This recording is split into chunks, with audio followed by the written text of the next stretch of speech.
The light's on. Okay. Welcome to the May 30th, 2018 meeting of the Planning and Zoning. I'd like to have you stand for a silence for all the men and women in uniform, and then we'll do the pledge.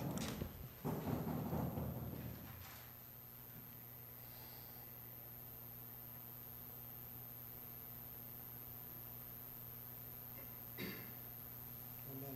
And thank you.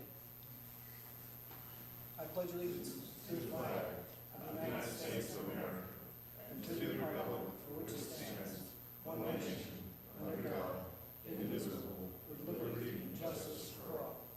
I thank you. Hope you all enjoyed a good Memorial Day and thought of all those people that gave us all this opportunity to be here today. With that, we'll call a roll call and determine the quorum. Thanks, Kathy. Chairman McKee. Here. Vice Chairman Keithler. Here. Member Sills. Here. Member Evans. Here. Member Richmond is absent excused. Member Wunderlich is absent excused. Member Henderson is absent unexcused. Member Fromer. Here. We have a quorum. All right, thank you. Appreciate it. All right, in your packet, there's a consent agenda. It consists of, I guess, just the minutes of the April 10th meeting. I've got some questions about that. All right, so we'll need a motion to pull that from the consent agenda. So is that your motion? Yes. Anyone second it? I'll second it. All right, those in favor of moving from the agenda, or consent agenda, please say aye. Aye. Anyone opposed? Hearing none. Okay, we'll pull it out.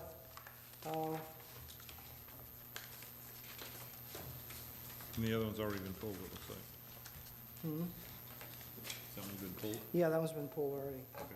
But I was looking at the, There's no consent agenda then, I guess. so we have no old business, so I guess before we go into the new business, let's look at your question about the minutes of April 10th. Well, my first question has to do with, this is the last meeting of this Planning and Zoning Commission, so True. it's dissolved as of tomorrow, per the City Commission. So if we don't approve these minutes, what happens? They're filed as unapproved minutes. They're public records, but they'll never be approved. Generally, when a board is dissolving, they will make a motion that allows the chair to approve the last set of meeting minutes, so you can do that at the end of your meeting. But with regard to these, if you don't approve them, then they'll just remain unapproved, and that will be reflected in the meeting minutes of the next meeting. May I ask what basis you're thinking of this? Well, the issue I have with these minutes is that it doesn't have, it skips all the discussion we had. It simply has the proposed ordinance excerpts, and then Just says the vote. and then it just says the result, the motion and the vote, which for someone who just reads this and didn't listen to the exchange or have the benefit of the exchange, at least in some sort of a shortened form, would think that all we're doing is just voting against stuff for the sake of voting against it. Whereas there was good rationale that we expressed for all of the votes that we took. And so that's the objection that I have to it.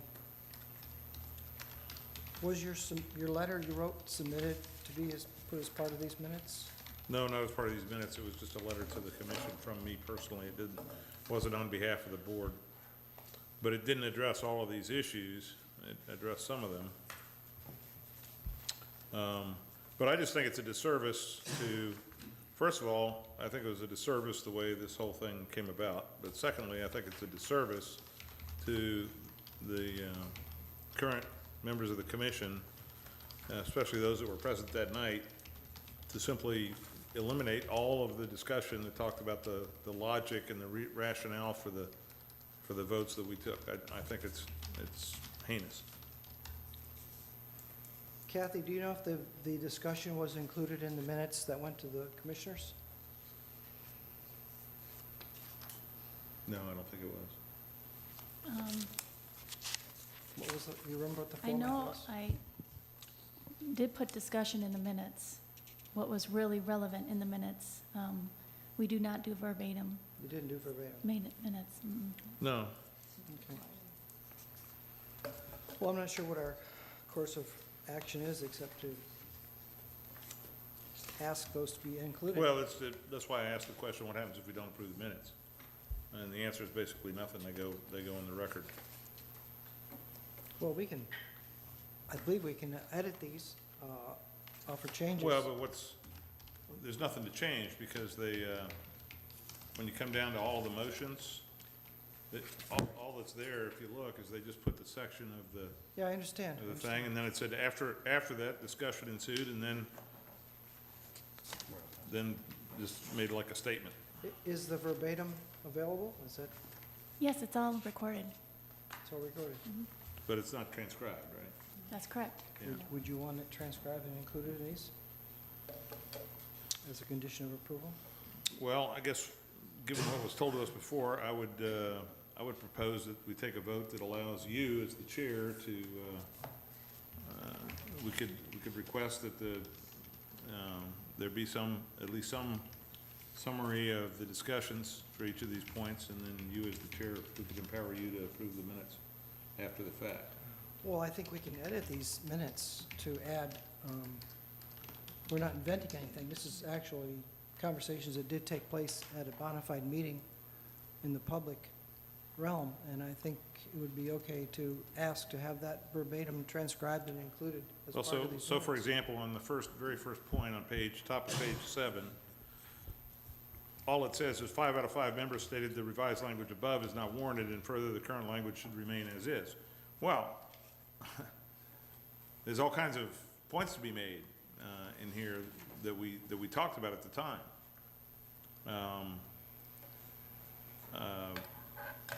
5 members as opposed to 9 members.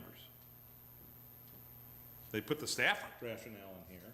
Yes, Staff comments are there, why they want 9 members. There's no rationale as to why we simply said it's not, it just sounds like we're just being boneheaded or pig-headed or something that well, then I think you should it's not warranted. ask to make a motion to include the verbatim Okay, transcribed to be included in these minutes. I'll make a motion to that effect. Just to clarify, minutes Yes. are not a verbatim transcript. They can be. Well, they can be, but No, they're well- not. Under sunshine law, in the law, it is defined that minutes are supposed to be brief indications of the action that Yes. occurred. And these are actually, City of Ocoee does far more comprehensive minutes than anywhere I've seen prior. I understand that. So if you are going to I'd request that you have someone transcribe the minutes to include, transcribe the meeting to include with the minutes, you would approve the minutes and ask that that transcription be made of the meeting. That's not going to be the minutes. Would That's they- going to be a transcription of the actual meeting. Would that be then included as part of the minutes if someone went back to the history and looked this up? Yes, it would then be just attached to this and stored with the records. So we could make reference in the minutes to a transcription to be made in these minutes. So you're talking about modifying the minutes now on the dais? Yes. Making modifications? Yes, so for example, we could say 5 out of 5 members stated the revised language above is not warranted, and further, the current language should remain as is, the rationale for which is explained. You're in the probably better served transcript. to include that at the beginning of that section rather than go through the minutes and insert that at every point. I would Yeah, I include it think at the so, too. beginning of the discussion that, I concur. because, something to the effect of, Right at the because minutes are brief recitations of the events that occurred at the meeting, a full transcript of the meeting discussion will be attached to the minutes or something like that. But to go through and actually go through each individual line and add that language doesn't seem to, Well, if you look at pages 6, 7, 8, 9, and 10, which are the minutes of that section, if you look at the gray areas here, it looks to me like about 90% of it is stuff that was inserted by the staff or the actual ordinance itself. it was pulled from the ordinance. Yeah, it's just cut Right, and and so paste. in terms of brevity, I would say that it went a little bit on the long side on that and quite a bit short on on the discussion of what we Well- actually did. Council just suggested that we put it at the beginning of this. Of that section, where you very discuss the beginning. changes that are proposed, you can add Which is, that that's been requested to be attached to the minutes, and then you could approve your minutes, which are minutes, and then a As amended. transcribed text can be, Well, I think it's a minimally acceptable alternative Versus what? You want? versus sitting here and writing out changes that we want to add to the minutes. Well, You know, I just think that's gonna waste our time and everybody else's time. I just think a lot better job could have been done on at least putting in a summary, much as is done for the staff comments, putting in a summary of what our logic was for making Well, the statements that we well, I did. think we're doing even better by including the whole verbatim as part of the attached package to this. Okay, but we don't have any assurance that they'll do it verbatim, all we can do is Well, request it, we right? will ask that this, what was it, beginning of this section, 3.2, is it? Or what is that? Where is It's this on at? the beginning of page 5, I think. What is the item number on that? Can't find it. Okay, all right, so let me make a motion then. Okay, C, it's, item, I guess, Yeah. C under the agenda. On page 6, where it says further discussion ensued, Well, I'd say, I'd be for that, I'd say right after the heading C. well, I'm arguing that that's a good place to put it. And the reason I'm arguing that is it says further discussion ensued. Okay, They say, I see, yeah. the commission, the planning and zoning commission requested that a verbatim Is that, transcription of the discussion be included, or be attached to these minutes, not included, because they can't be. I understand. Is that and then- acceptable, council? yeah, however you want to include it Okay. is fine. Yeah. All right, so what I would propose that it say This is. is your motion, right? This is my motion, that further discussion ensued, that's there already. Details of the discussion and the logic associated with the various votes and conclusions made by the commission are included in a transcription of the meeting, verbatim transcription of the meeting, which has been, which was requested by the Planning and Zoning Commission to be attached to this report, or to these minutes. You got that, Kathy? Yes. Okay? That's my motion.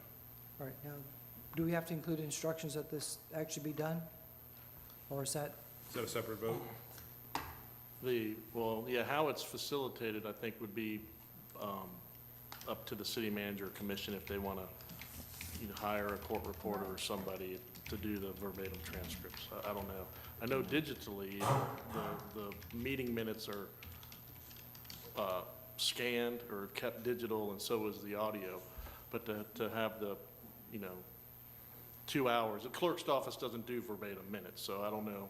Yes, Under their protocol, I think they would probably farm that out to a Okay, so court that- reporter or something. That would be, if they do it at all, which they well, likely won't. it'd be attached digitally then, correct? the digital's there. The digital's already, So, the clerk has a record, So- The digital video, the digital video and audio, Video. and then Right. the, but there's no, like an automatic digital transcription already, right? what they do is, in the minutes, they put a link, so when you click on it, it goes and you can hear the audio to that, for that item. I guess that would work. But you have to have the technology to listen to it. I think, can you, I Yeah, don't know. we can give you a link to where, when you click on the program, it will bring up the audio for you to listen to. If somebody's gonna retrieve these documents, they'd pull them in from the microfiche or the, what's that? Well, where would they be stored? Where would we find these if we would want to look for them? It's on YouTube. Yeah, I mean, it's on the webpage, but we can send you the link and the Oh. audio. So someone went to the webpage, they could pull this up and Yeah, you have the Yes. P and Z See minutes, these? you have all the board minutes, commission okay, minutes, and the agendas. minutes, yeah. it would But the show up videos there. themselves Okay, are on all right. YouTube, right? So you don't have to Videos do are anything, YouTube, do yeah. anything special, just basically go through the normal process to listen to minutes from previous meeting, Right. archives or whatever. Mhm. Okay, So the whole purpose of putting something up here is to notify. let people know that there was a lot of discussion and logic explained for all of these things, and that, if someone is interested in them, this is where they can find them. I would be agreeable with that. So that's your motion? Well, I have to modify, because I said Well, it is digitally attached. You get a link. You use the word link in there? yeah, I just said a verbatim transcription, so. Why don't we leave it verbatim transcription, and then modify it by saying, as well as electronically attached. And then if the commission decides, the city commission decides they don't want to pay for that, then then at least we still have the electronic attachment. Well, this would be attached without any further expense, right? It's there. Yes. You just The put the link. electronic would, Just yeah. put the link, yeah. So you're proposing just to let the transcription go and just do the electronic attachment? I think it would work for what Okay. we need to do. Anybody who wants to research this or get into the history of it? We have a couple of members who weren't there that night, so I'm sure they'd be interested in I am. probably listening to it. Because as it stands now, it's a matter of record if you go to the link, is that correct? Okay. Yeah, the link would be part of the record in this Right. motion. So long as it stays on YouTube. Well, it's on the city's website. I don't think it's on YouTube, it's on the city Yeah, it's the website. city website. You go to Yeah. the planning and zoning link for the minutes. When you click on this item on the minutes, it Yeah, you pops you can- into the video. And you can go back in the Is that correct? That's how archives Orange County does for it. Yes. whatever year you want to look at, you can find them. Okay, For all the boards, all the committees. so I withdraw my motion and I'll make another motion. Oh, you're gonna start over. Okay. So, Right. as further discussion ensued, which is fully documented in the electronically attached video and audio of the meeting. Readers are encouraged to view and listen to those recordings to better understand the logic behind the votes and conclusions that were made on this matter by the commission. All right. Got that, Kathy? Yes. Okay, do I hear a second? I'll second it. Okay, there's a second, Mr. Fulmer. Second. Okay. Any more discussion? Any more items on the minutes to, oh, I guess we have to finish this first. Yeah. Okay, all those in favor, say aye. Aye. Anyone opposed? Opposed? Surprised me, Jim. Okay. So it's 4-1, I believe. Yep. Okay. Any other issues on the minutes? Anyone wishes to edit, talk about, change, or correct? Hearing none, I'm looking for a motion to accept the minutes as edited, As amended. or amended, excuse me. So I'll make a motion to accept the minutes as amended. Second. And seconded. We've got a motion and seconded. Any more discussion? Hearing none, I'll call the question. All those in favor say aye. Aye. Anyone opposed? Hearing none, we'll move on to the next issue.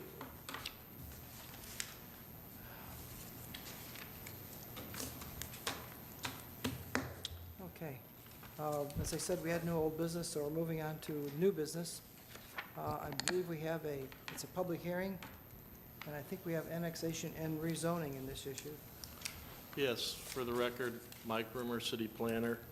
The project is the Strouder property, annexation and rezoning on unaddressed Cully Road. The project number is AX 011870 and rezoning 18102. This is a proposal to annex 5.28 acres of land from unincorporated Orange County into the city of Ocoee. It currently has an Orange County zoning designation of A1 agriculture, and upon annexation, the applicant and staff are going to request a zoning designation of A1 agriculture under the city of Ocoee. The property is located just on the east side of the State Road 429. There's 5 properties, probably a little over 20 acres at one time, probably subdivided under a family farm under Orange County. There's an access easement to the lots that provides legal access. We reviewed all of the deeds and all of the access easement documentation, and the city attorney's opinion is that those easements are appropriate and valid to provide access for a future building permit, so as to not have annex a lot that is landlocked and having to deal with the situation later on. So from the access easement that was provided on these subdivisions and had carried forward through all of the deeds, and they access a portion off of Ocoee Road, which is a public road, and then you have an entrance to Forest Brook, and then there's this 30-foot spiked strip that the city still owns, and we have deemed this acceptable access. It's been in use for years. There's a couple of homes out there. The property came to me originally, as under a building permit issue under Orange County, the county wanted a letter stating that the Ocoee Road access was sufficient, the city was fine with that road for access. And I said, well, if I'm gonna write a letter, I wanna be paid for it, so how about annexing this 5 acres into the city and bringing it in under our tax base? And they agreed to do that. So that's why we then asked for the documents regarding the access easement, and they all came out to be fine. So we're here today to annex the property. So it's on the east side of Ocoee Popka Road down this Ocoee Road lane. It's undeveloped at this time. It's adjacent to the 429. It's adjacent to the city of Ocoee on the north, and even on the east side, well, that's not in the city. So it meets the Florida statute criteria for annexation because it's adjacent to the city on the north. Future land use in our map upon annexation, this is in our joint planning area, and we have low-density residential. The city does not have an agricultural land use, low density, and you can have the agricultural zoning in the We're fine with the A1 zoning district. There's no opportunity unless a developer bought all of the property and some other pieces to do a future further subdivision, so there's no reason to give it a rural, an R1, an R1 AAA zoning. So the agriculture zoning is appropriate for this property. It is not being annexed. There's no utilities or provisions to be able to run utilities to all of these properties at this time. At such time as they all come into the city, then it would make sense to look at least giving them potable water at some point. And with that, I'll entertain any questions. This is 2 motions, an annexation and a rezoning to agricultural. You would provide all those utilities via that Ocoee Road? I haven't looked it up. There's maybe a couple of utility easements between these lots that maybe it would make sense, but it wasn't an exercise worth doing just for this one lot right now to try to, Out of curiosity, I guess I see the access from oops. Ocoee Popka. Yeah, so it comes down Ocoee Road. And it down comes and into then- that first lot that's. Yes, well, and the this first is green where area. the easements are located. So is 20 there- foot across here, It and then is, there's okay. easements going to these other lots. Okay. Where's the easements to the other lots? The Would that- 20 foot is along this border of this property, Okay. runs to the property, 20-foot access easement. How about to the other? The others, there Two are properties. easements, but we didn't spend time looking at them because they're not in for annexation at this Okay. time. Are there any people actually living in any of those places? up Yeah, there? there's people live here. There may be a couple more. Is it just the one? If you look at the photograph. That's a- oh, No, right bit- there. people there. I mean, well, he's the I applicant. see some so- buildings. So you can, you're not, oh, okay. Okay. Okay. On which piece? On which? Yeah, this one? Okay, sorry. I thought you were the applicant. Okay. Yeah, that looks like the only one that has Yes. houses that are in good Yes. condition. This piece, Chairman McKee, is owned by the late Mr. Lester Dabbs. Oh, okay. Oh, yeah, the former mayor.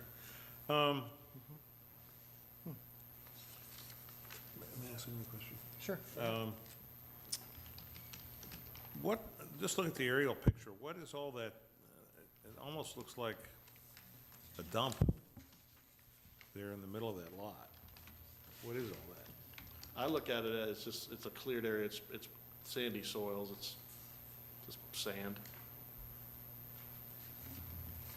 But I may be, Hard to say. the from applicant some- is here. I know he was part of the applicant, so you can ask.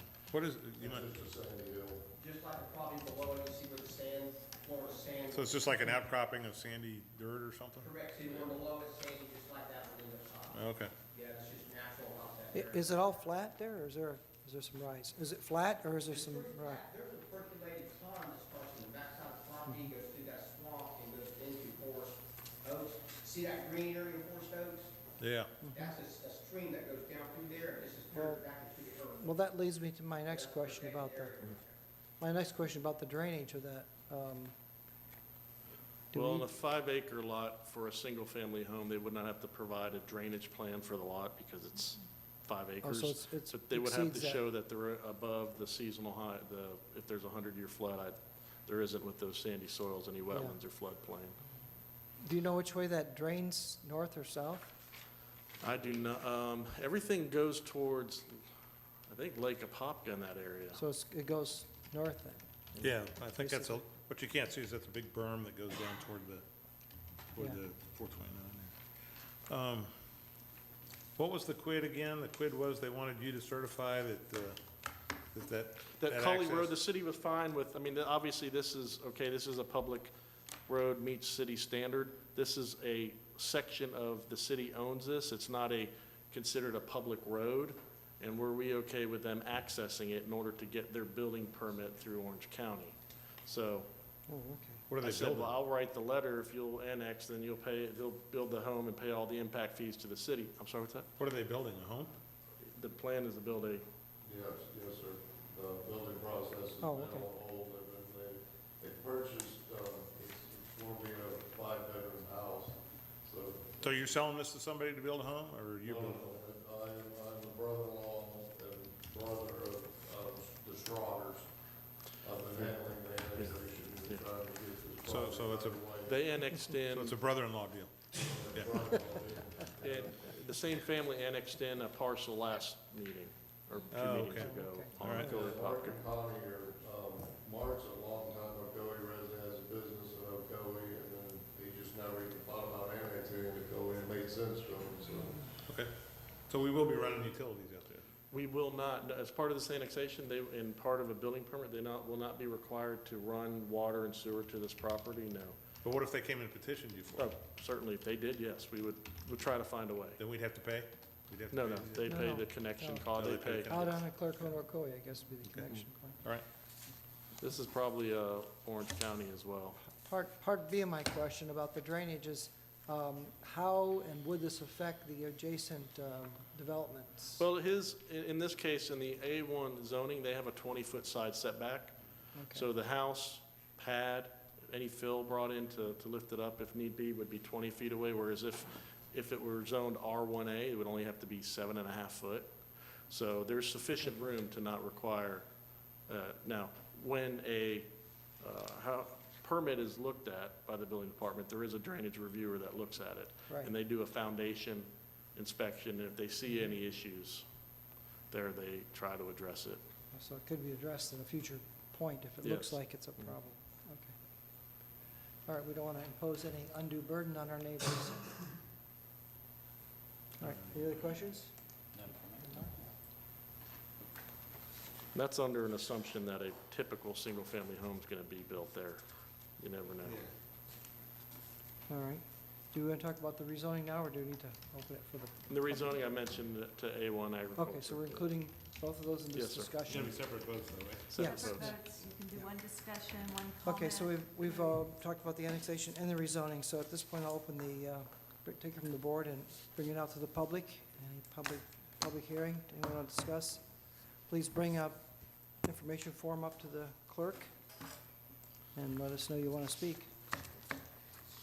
Do we have any, Kathy, at all? No. Okay, we have none. Not seeing anyone, we'll close the public hearing at this time.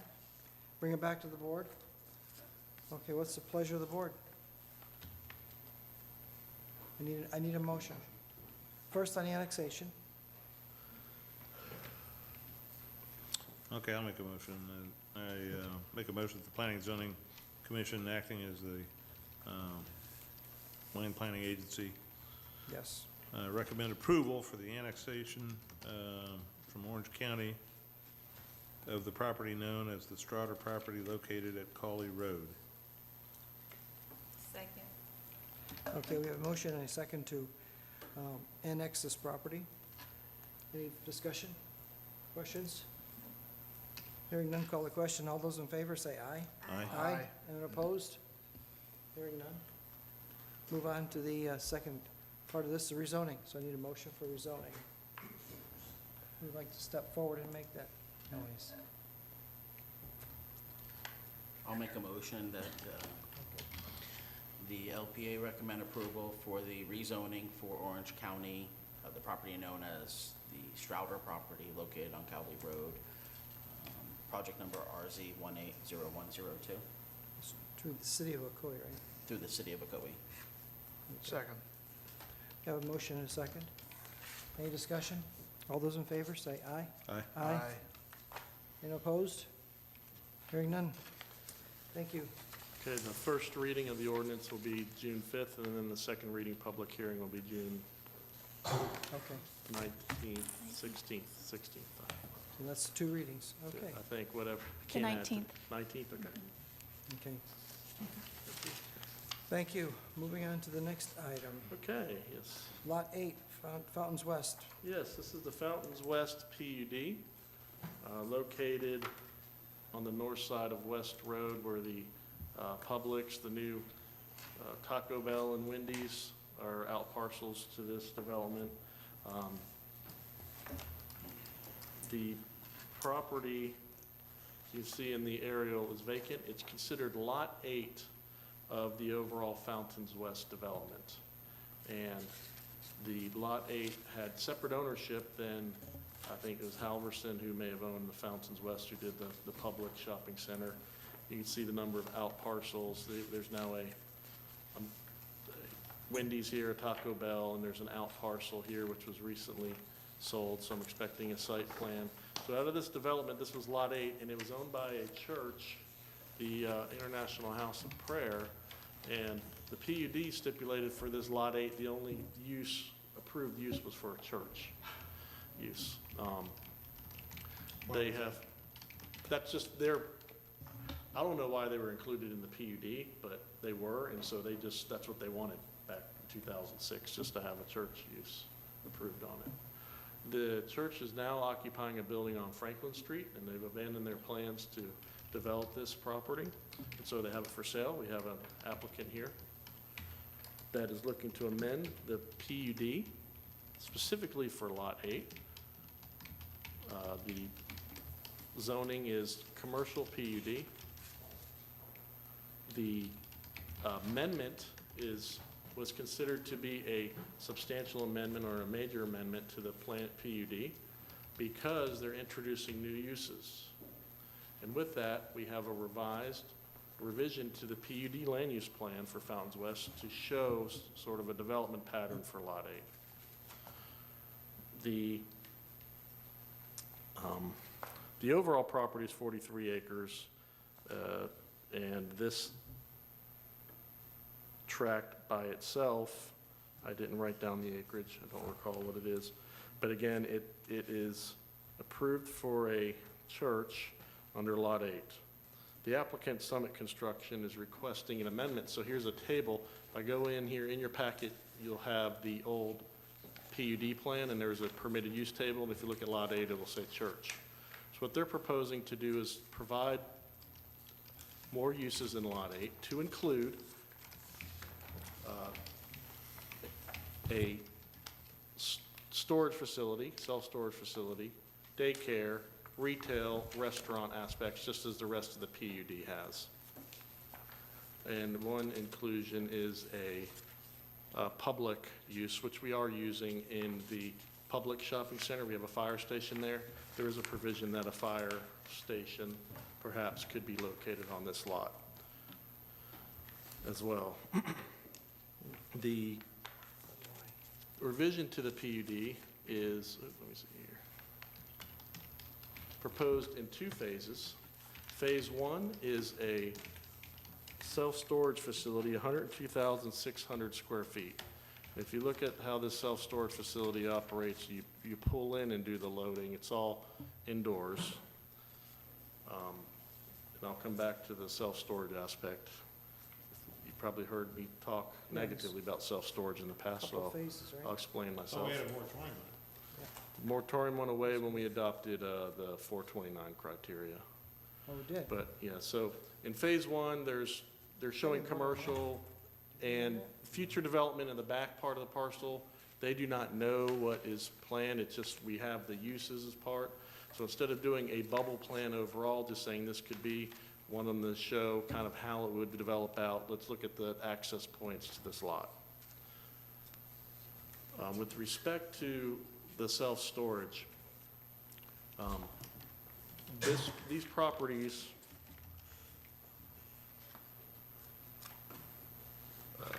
that were vacant and even on the east of the Arbors Apartments, which is bound by the 429, these were not put into the 429 overlay character areas.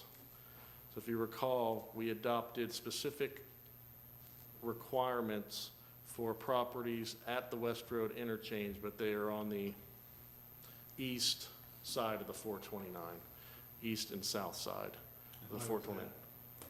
Just at the time we had, these lots were all called for. They were, at the time, they all had permitted uses. Now, the one over here was disjointed in that we had a road approved, so there was, didn't see a reason on these, which we have a submittal in for 200 townhomes, to require an urban type of development on a piece that is accessed through a sort of a suburban footprint. So there's no, when you're doing the overlay, you want connectivity and you want people, you want to create a sense of place, and that could be done on the east side of the 429 on all the undeveloped land and going south. Just as we did the second character area, we did it for a portion of along the 429 below Fuller's Cross. Like, we didn't include the properties at Fuller's Cross that are vacant. We just didn't include every property. These were spoken for. All these vacant parcels on this side of the road. This is a transfer. It's a power substation from Duke Energy, and there's just not much opportunity. So we saw the best scenario is, and you can't see it all, but all that acreage south and east of the 429. Well, the plan is for that to be commercial on that. The south side of what? This here. Oh, this here. That's all designated to be commercial. We've already, Well, passed yeah, a the couple land of those use, already the in the land use, future land use is light industrial, except on this piece, we changed it to commercial, and we Right. have the Lady Bird Academy. This piece is still in the county, it's low density. All these are still in the county. The existing land use, our future land use, yes, would be commercial on these, yes. But with the overlay, it was trying to create blocks of connectivity and development patterns that over time would develop a whole area. This was already pretty much spoken for. We didn't add this into the overlay. Well, we didn't have the school or the apartments. When we did the 429 overlay, yes, we did. They were all there. so what would change the fact of the 429 overlay to change the purpose of this existing uses or that were existing? Why would that go away, the moratorium? The 429 overlay creates more of a dense urban footprint with specific blocks that are required, road, like we did with the downtown. So why is a storage facility appropriate for that exact location? Well, I'm just saying, so under the 429 overlay, under the character areas of the 429, which this property is not in there, it allows self-storage, but it is limited to a mixed-use development, and it can be no more than 30% of that development. So what else is going to be on this property? Just that storage? Yes, but this property doesn't meet that. Doesn't have to meet that criteria. It's not located within that character area. This is just regular zone, the Still don't PUD. understand. I still don't understand why the moratorium is lifted. This is not part of the overlay. Because we did the moratorium because we were gonna do this 429 overlay, we didn't know what that was. So now we've gone through the process, we've already adopted the overlay, and that's how we worked it out. We created 3 character areas. one at Plant Street, one along the 429 north of Plant Street, and one at the West Road interchange. And this character area made sense to do it, and it's entirely on the other side of the 429. Okay. My next question is about that pathway that runs from Ocoee, Popka, along the wetlands area. Yes. I see it's shunted out to the internal roadway by Publix, but shouldn't it continue around this piece of property? And It's already there. This property's already platted, that 25-foot, that's all there. I couldn't quite see that from the Okay, documentation yes. we have, so. Yeah, so it's still there. Yeah, it doesn't go away. And that will go It's all in the way our across? ownership. It will go all the way across to the, Yes, leaving so the trail from over there the West behind the Orange Trail, apartments. there is a continuous trail connection that runs, right. Okay. and it runs somewhere like this, oops, down here and comes along there, and then comes and terminates at Ocoee. But yes, that is still in place. Okay, so that still goes around through that wetland. Yes. Now, that wetland will never be developed. No, the wetland, so of this, when this development came through, when the Fountains West development came through, they platted, this was not left out of the plat, it's included. So the 25-foot trail and the wetlands are all deeded and Okay. dedicated to the city of Ocoee. Okay. So All it's the not way in their to the- legal description for All the way to purchase. the intersection with West Orange? Yes, Okay. yes. What about the open area between Publix and the wetlands? Is that That's a stormwater pond, stormwater pond? Okay. yes. Yeah, there's also an outlet, like a trailhead that goes into that space. So So what I'm- notwithstanding the technical details of the overlays, why is it acceptable to put a large storage unit there, Well, notwithstanding overlay yes, things? yeah, good question. And Yes. not elsewhere? Yes. So this property, when we were developing the overlay, was already spoken for under a PUD. So they're coming in to amend that PUD.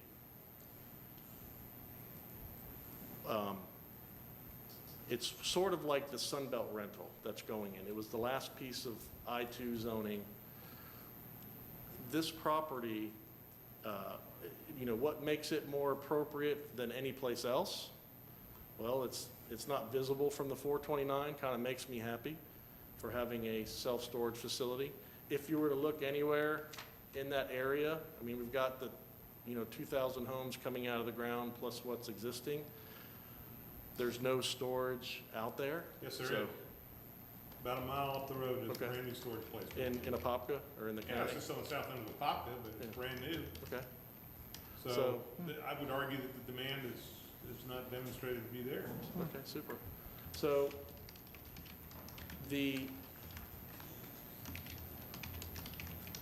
show this. And I guess it's okay to not see it from the 429, but all of us who go down West Road and have to look at it, that's okay for us. Trees grow taller. Whatever your opinion is. So what the plan shows is 102,000 square foot storage facility. So if you're looking for us, if you're looking at storage facilities, they're not great uses. This one's better because it's indoors, like the one that's going on Marshall Farms Road, like the one we did What's the other? on the West 50 commercial on McGuire Road. So what comes with this development is retail and then future uses. So from a property that was going to be off the tax rolls when a Right. church was developed, it's now coming in the tax roll. So one of the decisions to be made is the storage facility happens to be the impetus for this change. It's Okay. not one where they want to do the retail and we want maybe storage. This is the driving, this is going to be the first site plan that comes in. So yes, that is the question is it appropriate for this PUD to have self-storage there? So, And then this is sort of this is how it will basically look on the site. pretty if it looks like that. So this think- other 18,000 square foot commercial building, is that gonna be like a Yes. U-Haul place with trailers and trucks and other rental stuff sitting out there? It's just a strip mall, right? Well, will it could be just a anything. strip mall. What's the yeah. restrictions? What would keep it from being a U-Haul depot? We don't have, I don't know, we don't have U-Haul places. Well, we have one on Yeah. 50. No, that's in Orange County. It's an One on 50 is unincorporated Orange County, Right yes. next to the storage place. So Yes. it could conceivably happen here, correct? Potentially, yes. Yeah, that's a good comment. Yeah. So would we want that? Because that's going to increase the traffic, obviously. Well, Well, a storage facility is a really low Oh, traffic. the storage, I'm generator. talking about the Yeah, yeah. commercial, if it became a U-Haul or some other Right. edifice like that. Well, I mean, if you look at it, People go there every day, buying boxes, getting trailers, getting trucks, whatever. okay, so under that reasoning, so this is Lot 8 of a PUD, which is mostly commercial. So if it was going to be commercial in the beginning, we're okay with everything, but we don't want this lot to be commercial. We want it to be something else. No, I'm just saying, I don't live there. Yes. But I wouldn't want a U-Haul place near me. Neither would I. So, Yes.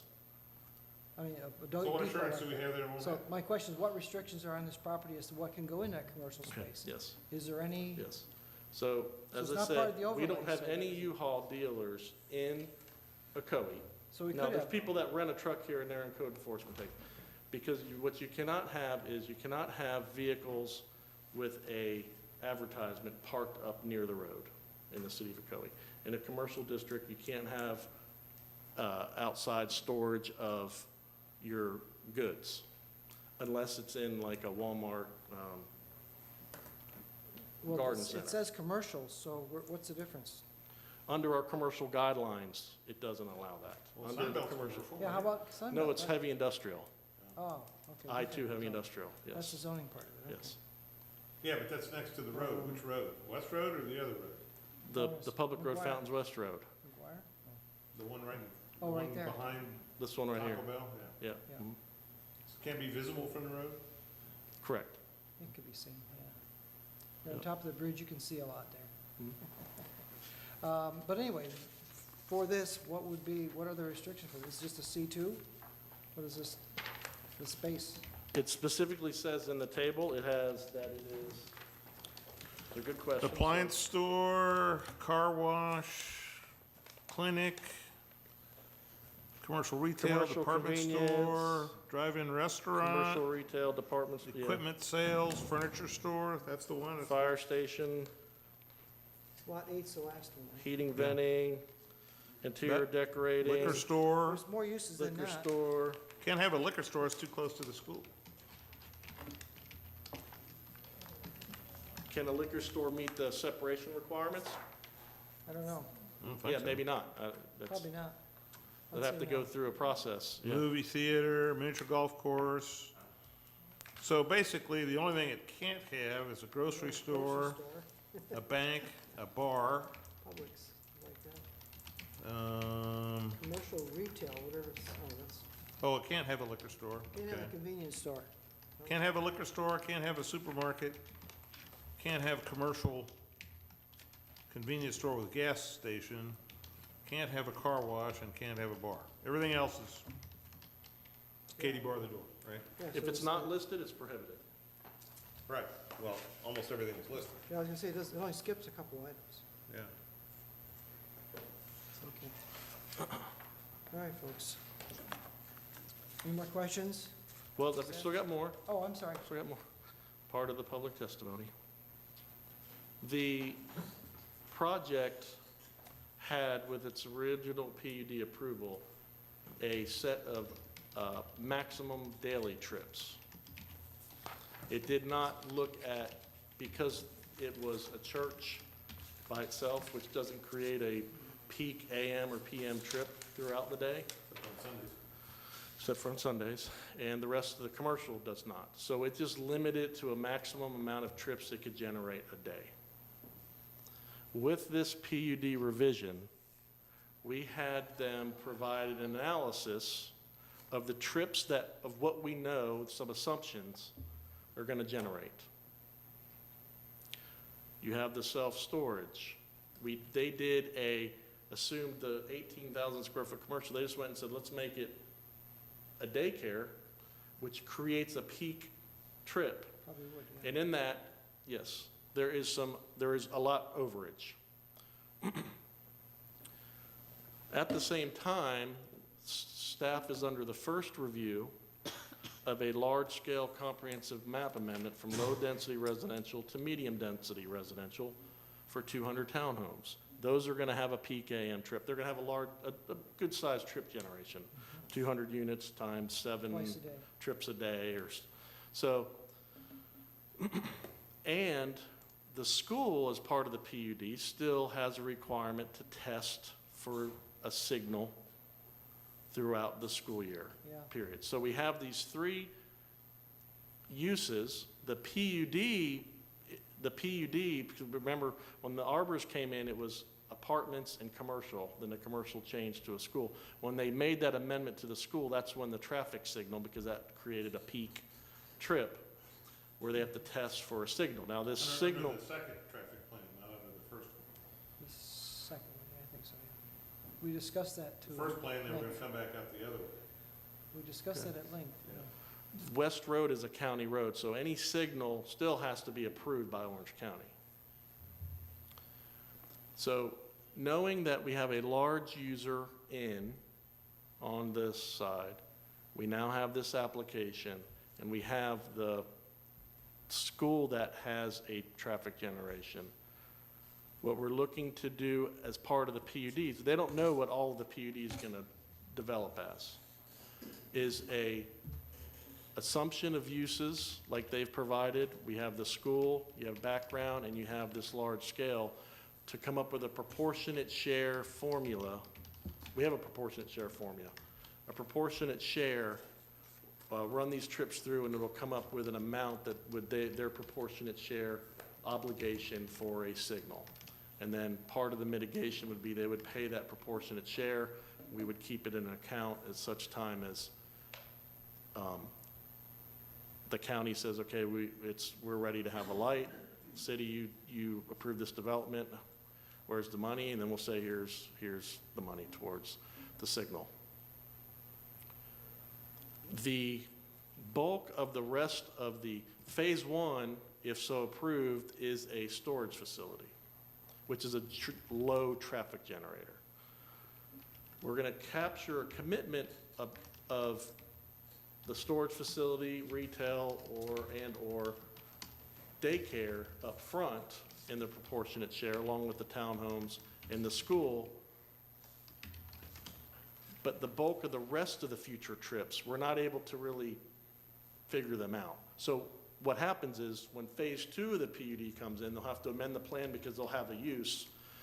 We'll look at those trips and say, okay, this is what developed in phase one, and here's what's left, and then we'll look at the rest of those trips. At that time, most likely, well, I don't know, there may be a light, there may not be. So what I'm saying is, with this PD, I can't tell you it's going to generate 5,000 trips and this is how we're mitigating it. What we're saying is we know just with the storage facility and an assumption of a 20,000 square foot daycare, they've tripped the average daily trip by number, and now there is a peak PM and AM trip. So we're going to put those in a formula and have them pay towards a future signal, which is the way to overcome that deficiency. So how does that figure in terms of what happened to us on Fuller's Cross, where once it reached that capacity, you couldn't make people pay for it anymore? Right, yes. So what we're doing is, so when they come back through for phase two, we will require a full traffic study to look at all of the operations. Because we know phase one, trip-wise, is de minimis from a church use. Phase one being the storage facility by itself creates less trips than the church. But if you add in on a phase 1B, a 18,000 square foot commercial, retail, or a daycare, you exceeded those trips. And we know we have a number of peak trips, so we're going to try to accomplish some of that with this proportionate share for a signal to help make that happen. And then when phase two or phase 1B, if it comes in with a different footprint, they come in with a fire station or something else, we'll require a full traffic study at that time. Now, in that traffic study, Fuller's Cross does not come into play because it is already a approved project on the list. It's on the agenda for Tuesday, the interlocal agreement with the City of Ocoee and Orange County to do those improvements. But it'll look at the rest of the traffic that's going on. So you're not seeing a new traffic study with this, because it would if we had, this is how the PUD is gonna develop out. We have all these buildings, we want a restaurant here, retail. We don't know that yet. So So it's death by 1,000 cuts. it's death by a couple hundred cuts.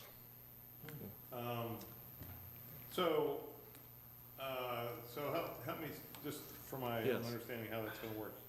You already have the arborists, you already have the school, you already have Wendy's and Taco Bell, okay? Have any of them paid anything toward an intersection, or, improving the intersection, No. okay? What happened is, well, which intersection? The one we're talking about needing to be improved. West Road and No, Ocoee. it did not. It does not trigger the improvement. At the time that the arbors and the commercial and the arbors, apartments and the school, it did not trigger a need for a signal. That's why there's no signal. Okay, so now, when the need does arise, do they have to go back, since they contributed to the baseline? Do they have to pay anything for the signal? Or is it just the new people that triggered it that have to pay for the signal? It will be the new people that trigger it, because we're expecting that these new trips, these new peak hour trips, the signal warrant is 7 different criteria. It's gonna trip one of them, the PM peak. So that's why we're getting them to pay a proportionate share towards that aspect of needing a signal. But it's still, there's still 6 more tests that it may not pass. But at such time as it does, or if the county says, we're gonna do a signal, even though it's not warranted, they don't typically do that. City, you approve these developments, we'll have money to pay towards it, like we do with the Fuller's Cross A little intersection. bit. Now, But what happens now if we incrementalize this like you're talking about, okay, and so you get it built up just hypothetically just below the peak, the trigger, okay, and then they put in something over in the corner that generates enough traffic to go over the trigger, okay, and that's maybe a 10,000 square foot something or other Right. that is $500,000, Yes. okay? Well, you can't, and suppose the improvement to the intersection costs $500,000. Well, you can't tax them $500,000 on a $500,000 property. no, it'd be their proportionate share. Right, so yes. you're gonna get a nickel out of those guys, and nobody else has to pay anything, and the rest has to come out of the city, right? Well, but you've got to also understand is there's vesting in place on this Lot 8. It's not, it's unimproved land, but it's got vesting because it is a part of an approved project. It paid impact fees, part of the PUD did. It built a public road. When they come So to revision, that's where doesn't those trips are kind change of it? vested. So you can't just look at it from a clean slate. but when they come back and amend it, doesn't that kind of change the ground Yes. rules now? Yes. So they would So be, the way we have to look at it is, and we're not looking at it incrementally. We're looking at it and saying, okay, we just so happen to have this development in, and we have this development in. So now we know, we have a better picture of what's going to happen out there. But we don't know with this revision to the PUD,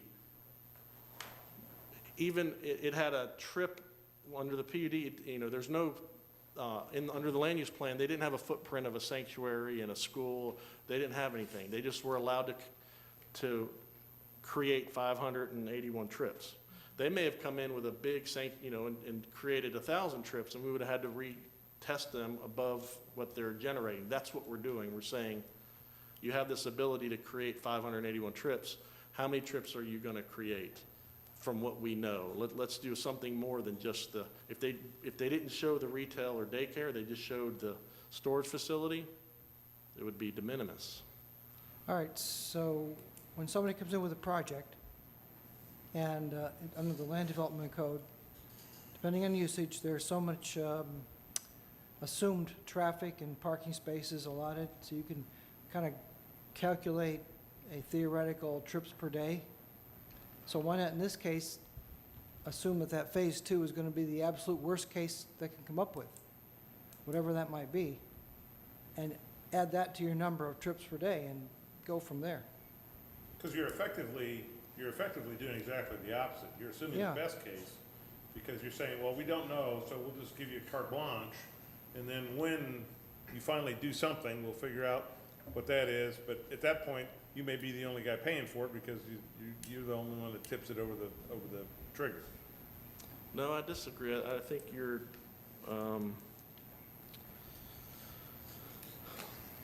so, It shows 1,155 trips a day, but I think that's it, yes, 1,100, so that's gonna be, that's not significant. that's not enough. Yes, so it's not enough to say. The we worst need a whole case new- is say double that, Yes. easily.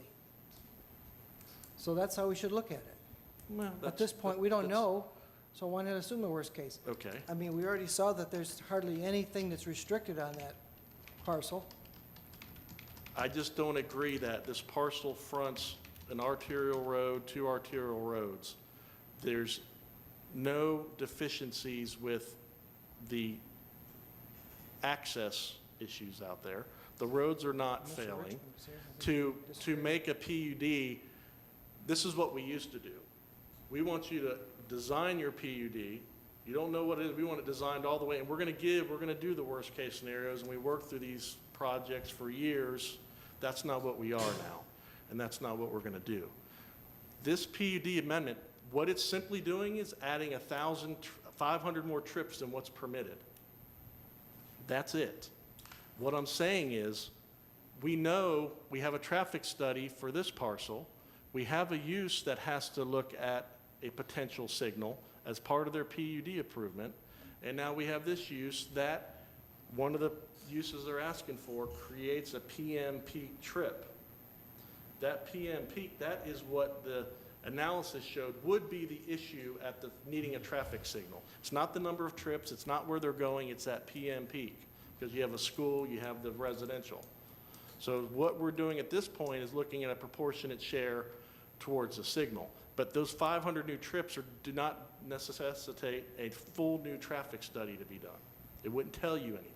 That's what I'm trying to say. For the storage facility, but not, you don't know about the The 18,000 other, square but foot. they'll come back. We don't We'll get know what the another, phase two is but it's storage facility and 20,000 square foot of, if they didn't do the daycare, there would be no PM trips. They may be 2,000 trips, it may be 1,000 new trips instead of 500, but that's not a. But we don't know that it's trip gonna be a daycare, right? We don't know. We don't know if a Exactly fire my station's point. gonna go there. We don't, it could be all retail, it could be a lot of Because things. it's below 20,000 square feet, we'll never see it again. No, they did pass PNC. that.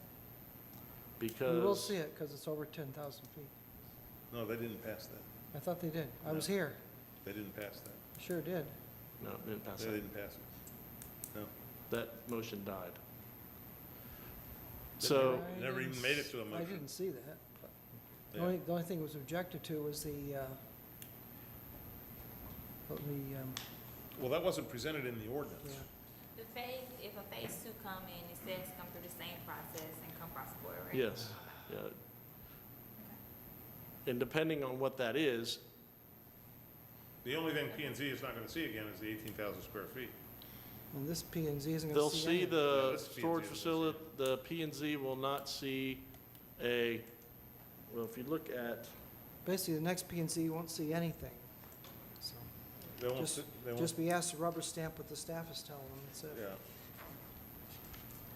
what Okay, the move P and Z along. will not Move see along. is this footprint being built right here. Because in order to build this, they've got to build the infrastructure. So they just would not see that building. So they don't know what the use is, they don't know what the traffic is.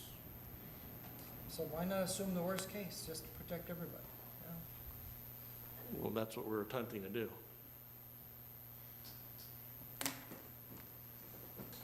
It's just one of those where the storage facility just happens to generate a really low traffic This use. has always been our major discussion, was to potential traffic effects. And throughout the today, you can see that we were right. It's a traffic problem everywhere you go, period. And I Well, don't know we've- why staff and the other experts don't see this. Been I preaching this for disagree. I think if 25 you read years. the Orlando Sentinel, you see that our population grew by 29%. I think the transportation issues you're seeing, none of the roads are failing. There may be intersection issues, but it's due to, we have now 46,000 residents. We're not at 20,000 residents anymore. Well, if your train is driving over a cliff and you wait to put on the brakes when you get to the cliff, you're not gonna avoid it. So the way to get ahead of the traffic is to lean forward and get ahead of it, rather than wait for it to fail. But that's a whole different subject. All I right, guess one other thing I'd like to, well, I don't know if he's done with his presentation. I don't know, go ahead. Let me finish. He's got to finish his presentation. Yeah, So this was deemed as a substantial amendment, as I said, because it introduces new uses to the PUD. So essentially, how you do that is you rezone it. So you're gonna see an ordinance rezoning from PUD to PUD, and it has an associated land use plan. So you're voting on two things. You're kind of voting on three things. You're agreeing that it's a substantial amendment. If it was a minor amendment, it would go through administrative process. You're voting on the ordinance to rezone it, and you're voting on the land use plan that you see in front of you. okay. Rezoning it to PUD, Yes. but let me ask you a technical question on that. When we rezone to a PUD, that rezoning has all the technical details of that PUD, Yes. correct? Yes. So we're effectively approving the land use plan by approving the PUD. Correct. What I mean by the land use plan is the layout of the entrances. So you could say we agree with the PUD that the uses in it are whatever, just C2 uses. On the land use plan, we agree, but we think there should be modifications here or there or something to sort of the site plan aspect of the PUD land use plan as well. Like right turn in and right turn out that we've never been able to get. Yeah. Okay. All right.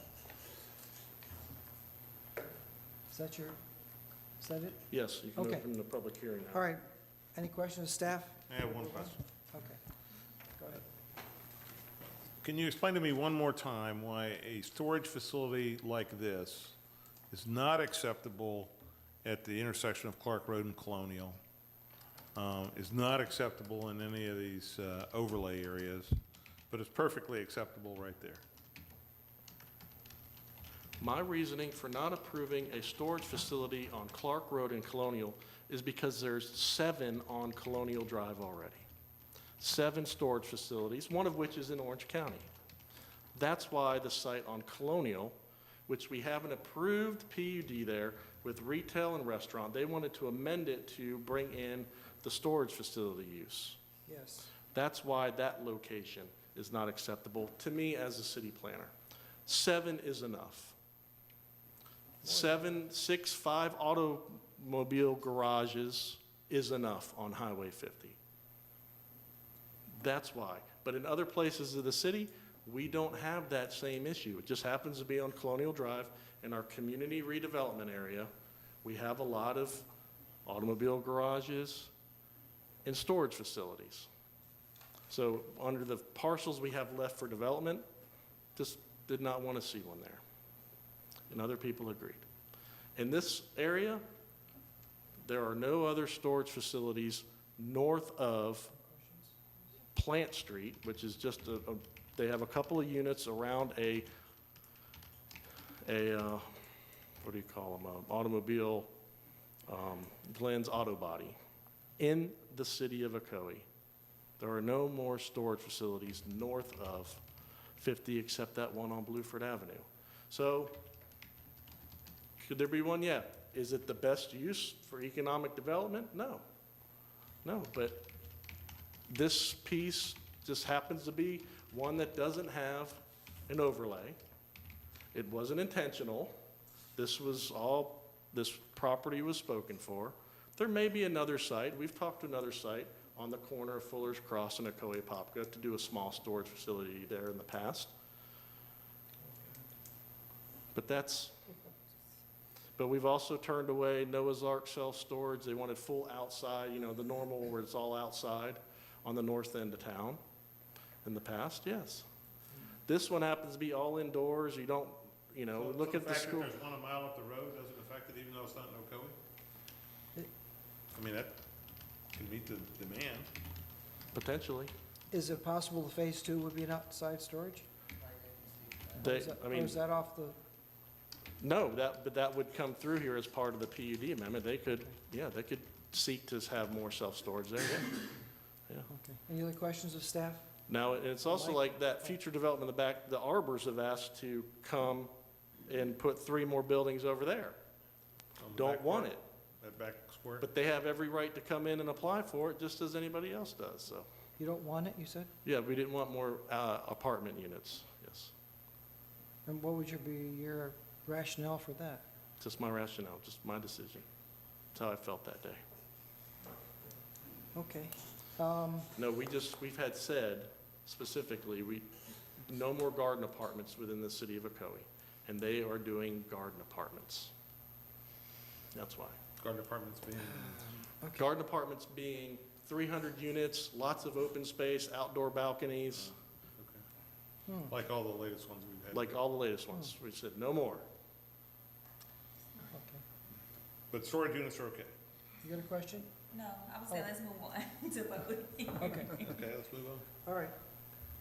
At this point, no more questions of staff. I'd like to ask the applicant to come forward and we can ask some questions of him if that's possible. So who wants to do the first one? Ms. Evans? I Well, don't have you- any questions. Oh, You were gonna address the issue of the, Oh. Yeah, Todd Lucas with Summit Construction. Do you address or should I just turn my sheet? pardon? Do you want me to give my address and Oh, location? sure, yeah. What was your name again, please? Todd Lucas Todd Lucas, okay. with Summit Construction, 421 South Summerlin Avenue, Orlando, Florida, 32801. So the reason I came up is I want to address your question about need in the area and the facility. We have 2 different companies that we work directly with.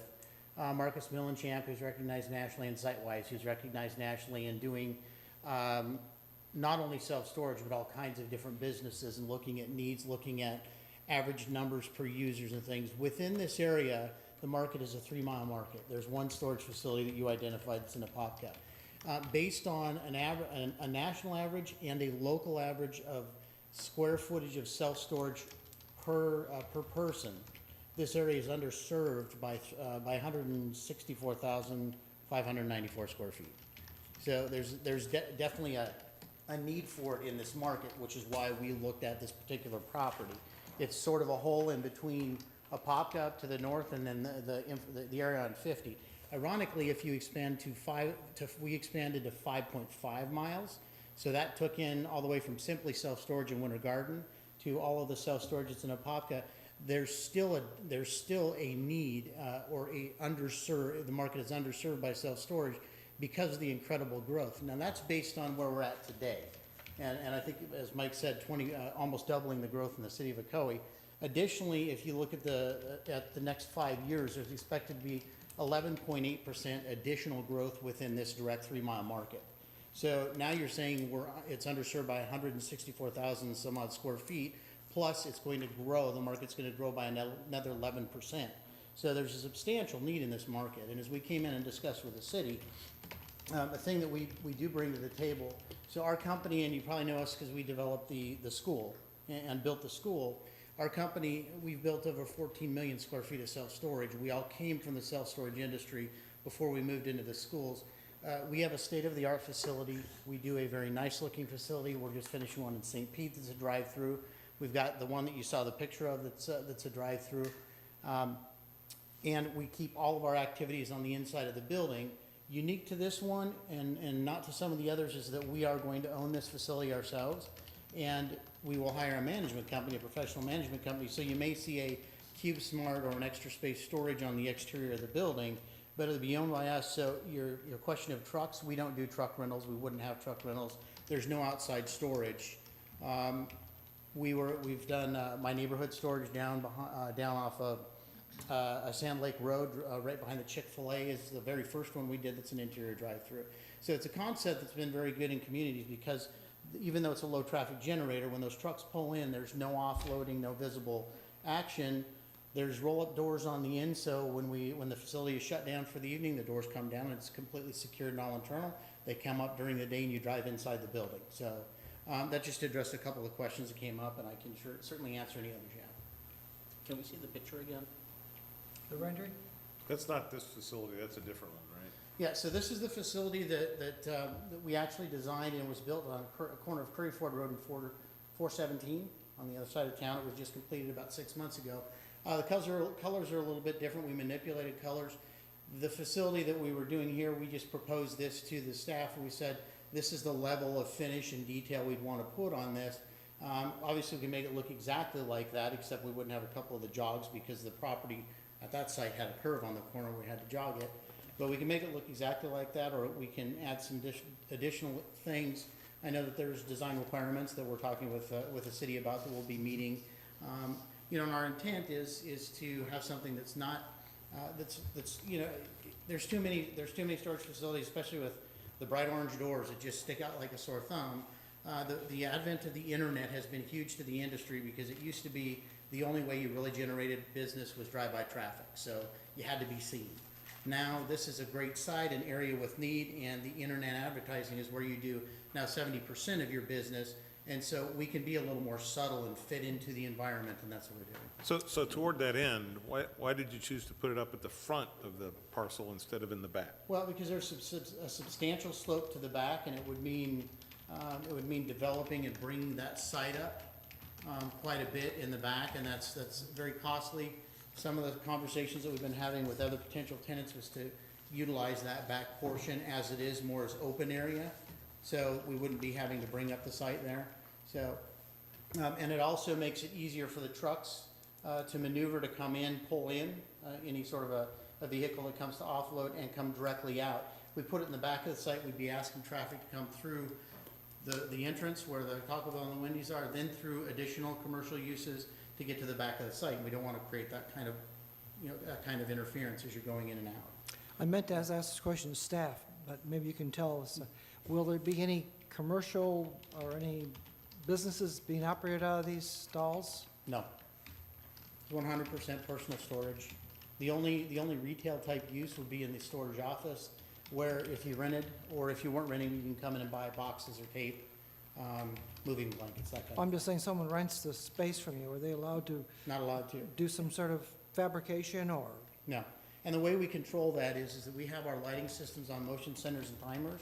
So what we found in the industry at one point is you'd have a lot of clients who would unscrew the light bulb and they'd stick it in there, and then they'd start running things while they're in the facility. So now everything is on a motion sensor and a timer, so it shuts down after a certain amount of time, the power and the light to all those units on banks. And so it's not feasible for somebody to continually do that. Plus, it's all interior, it's all secured. Anybody who comes in and out has a login pin, so we know who's in the facility. And you have full-time managers on site that are walking the facility and know who's in and out. So it's never been a problem once we start doing that. And do you have any prospective customers or clients for that phase 2 at this point? We do. Right now we have a letter of intent on the piece of property, which is the daycare that Mike had mentioned. Again, it's just a letter of intent, so we don't know specifically. This is the phase 2, right, you're talking about? Yeah. Well, this is Phase 1B. Phase 1B, I'm sorry. The 18,000 square foot Phase building. phase two, I think as Mike mentioned, we've talked to the city some about that being a potential site for a fire department. Getting the fire department into a building and out of the small square footage that they're in the mall right now. Oh, so this is replace the one that's there? So we're looking at those options. I mean, there's a lot more to be discussed, but we've kind of reserved that back area. It's not a necessity for us to develop it at this time. And so we've kind of reserved that, plus it's a straight shot right out onto the road coming down Fountains West, so that's kind of what we've been discussing there. We don't have anybody, Bet they'd get a signal. yes. They also have some design requirements as part of the Fountains West PUD. The overall public shopping center has a say in, it's got to be, yes, Yeah. yes, so. And we have talked with Publix as part of the PUD requirement, and they have told us they're okay with the uses that we've proposed for that site as well, which obviously is why we respected their use and we didn't put grocery store or liquor store or any of those. Plus, we didn't want to have those kind of uses on the site. Grocery stores, No, that's one of the ones, that's why, Convenience stores, no. he said that's why he took it off. This is a 3-story building? Yes. Okay.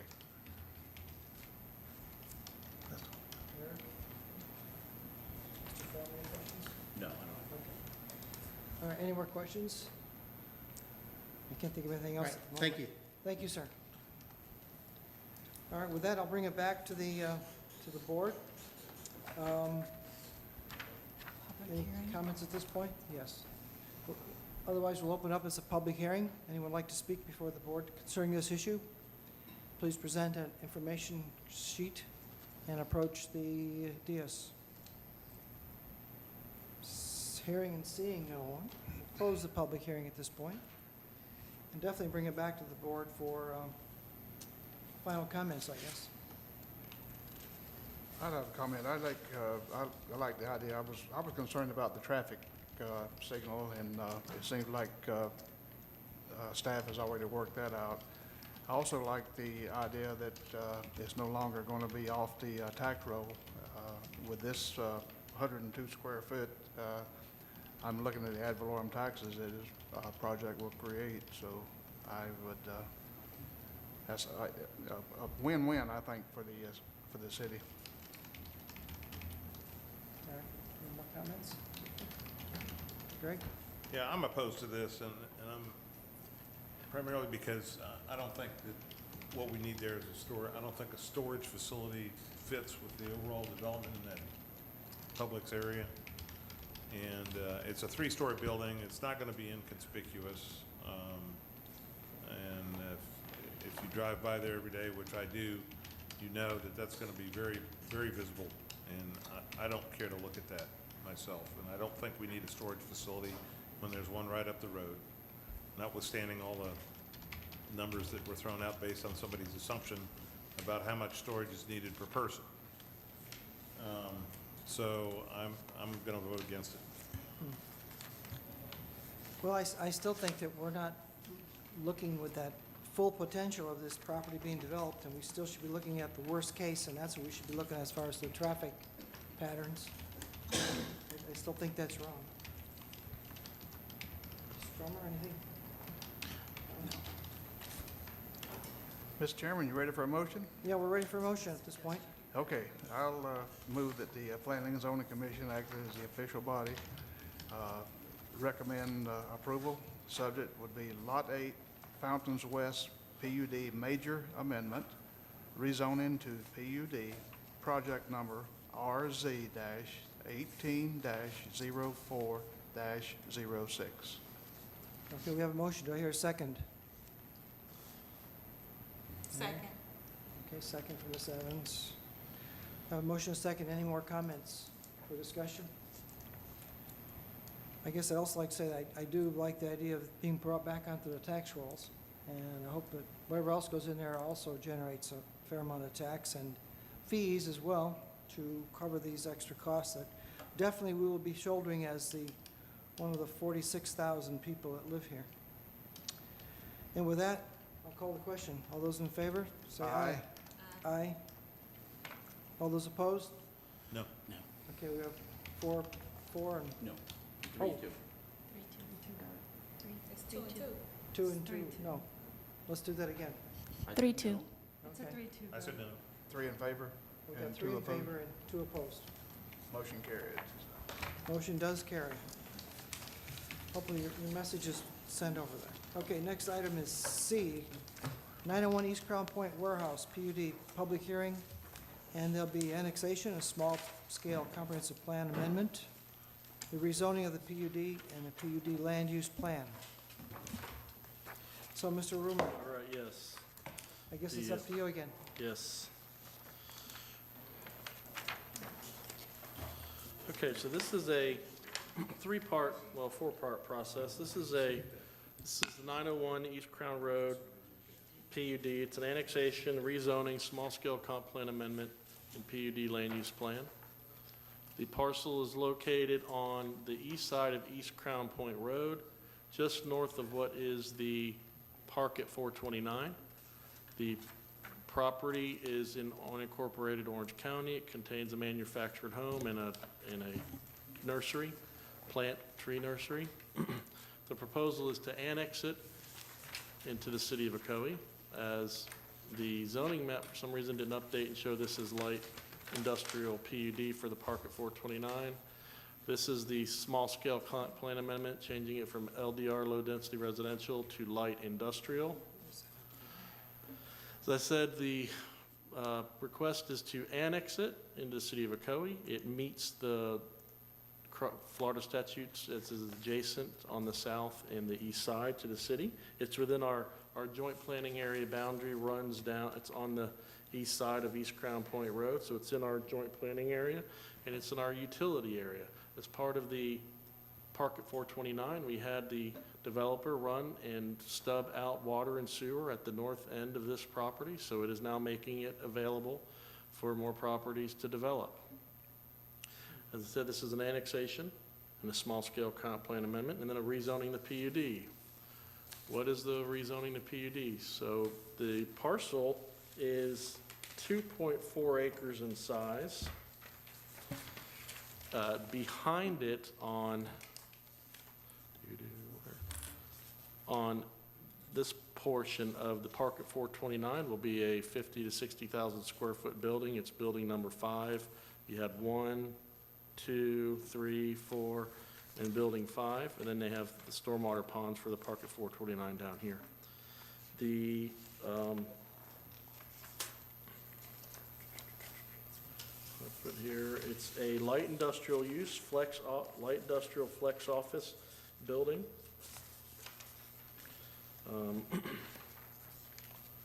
28,000 square feet in all. The building will be broken basically into 12 units. It'll be a shell and be capable, and it'll have space where it looks like it's broken into 12 units. They're about 2,403 square feet. Each unit will have, it'll be that type of complex where you have the front door, the glass area, then you have the loading. There's no loading in the rear. There's only access from the front. As you see here. They are dedicating 10 feet of right-of-way, as did the Park at 429. They are providing the parking spaces. Stormwater pond will be adjacent to the building. This is the way the property flows, and the engineers here as well for the applicant. As part of this, when we went through the exercise with the Park at 429 and with turn lanes, now let me show you how this operates. Let me see from the aerial.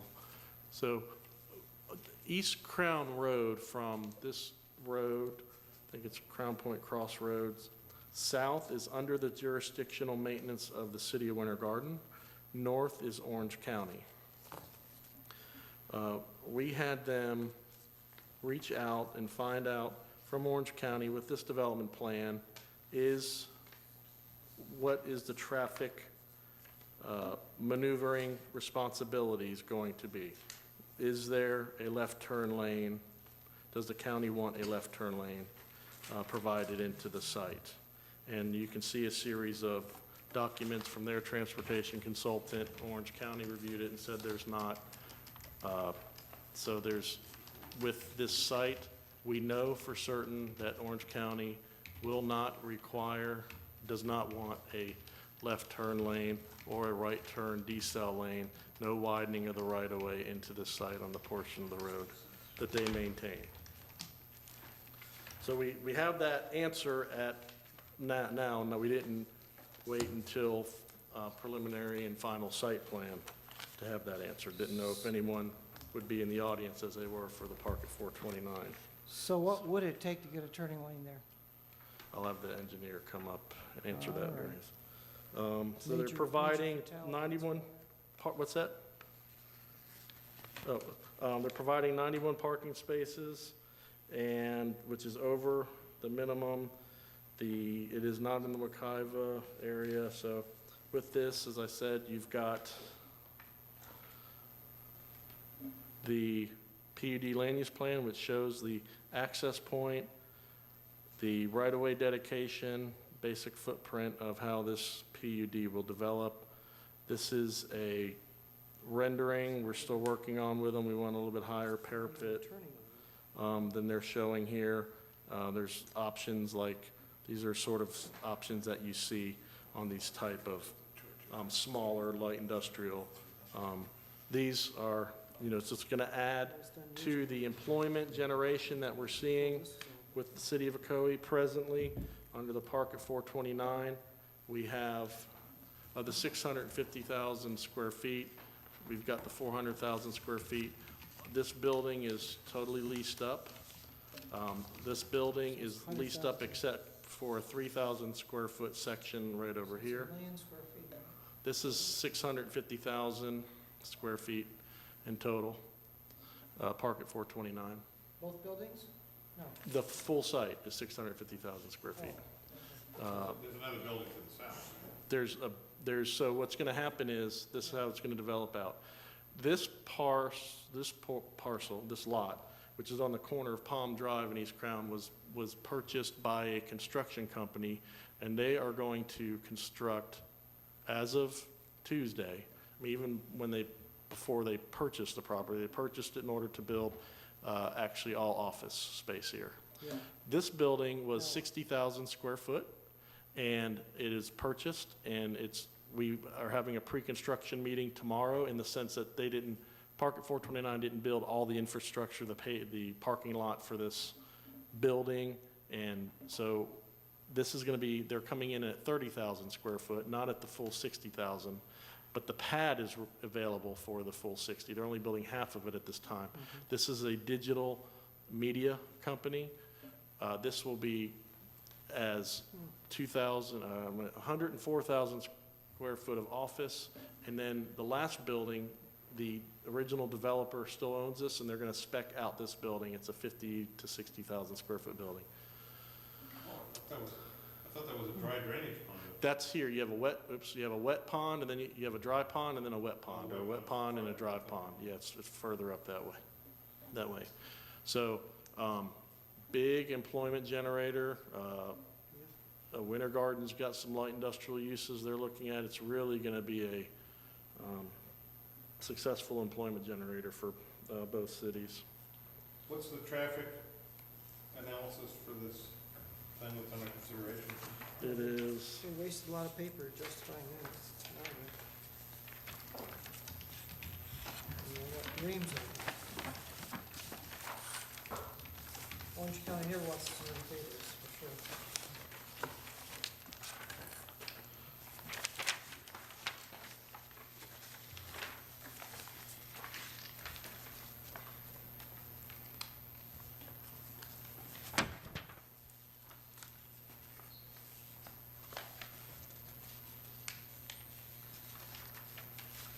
The 2-hour period is over 1,000 cars, trucks, and half dozen trucks.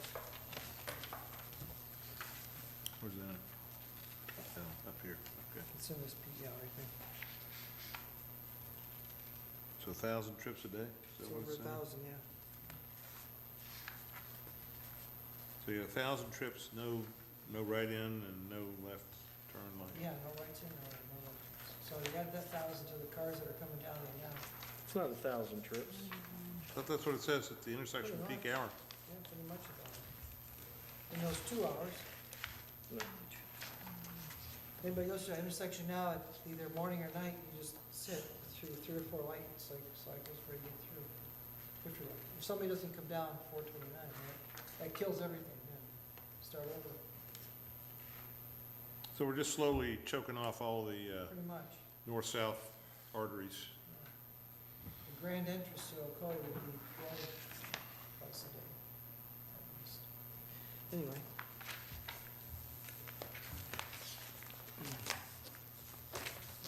Near as I can tell, it looks like 1,000 additional trips. But yet, we don't need a No, left this turn. is saying, Left those turn. trips were counted at the intersection during their count. Between 7 and 9 in the morning. Okay, so where in this is the incremental traffic provided by? The ITE trip generation, And there's another 1,000 or so Is- between 3 and, there's 91 Three. daily trips, 3 and 6, or and the peak, 7. there's 91 daily trips that The table. the table, one. the warehousing, 91 daily trips. Wait a minute, 91 daily trips and they got 91 parking spaces? That doesn't make any sense. Yeah. Well, then when they call you up, you can Wait a minute, we'll get you up. let the engineer come up. Just hang on. How would you need 91 parking spaces for 91 daily trips? You need 60 parking spaces, they're providing 91. So they're giving us a bonus of a third. Well, that just tells you they're expecting more traffic in there. So if you bring your boat, you can park.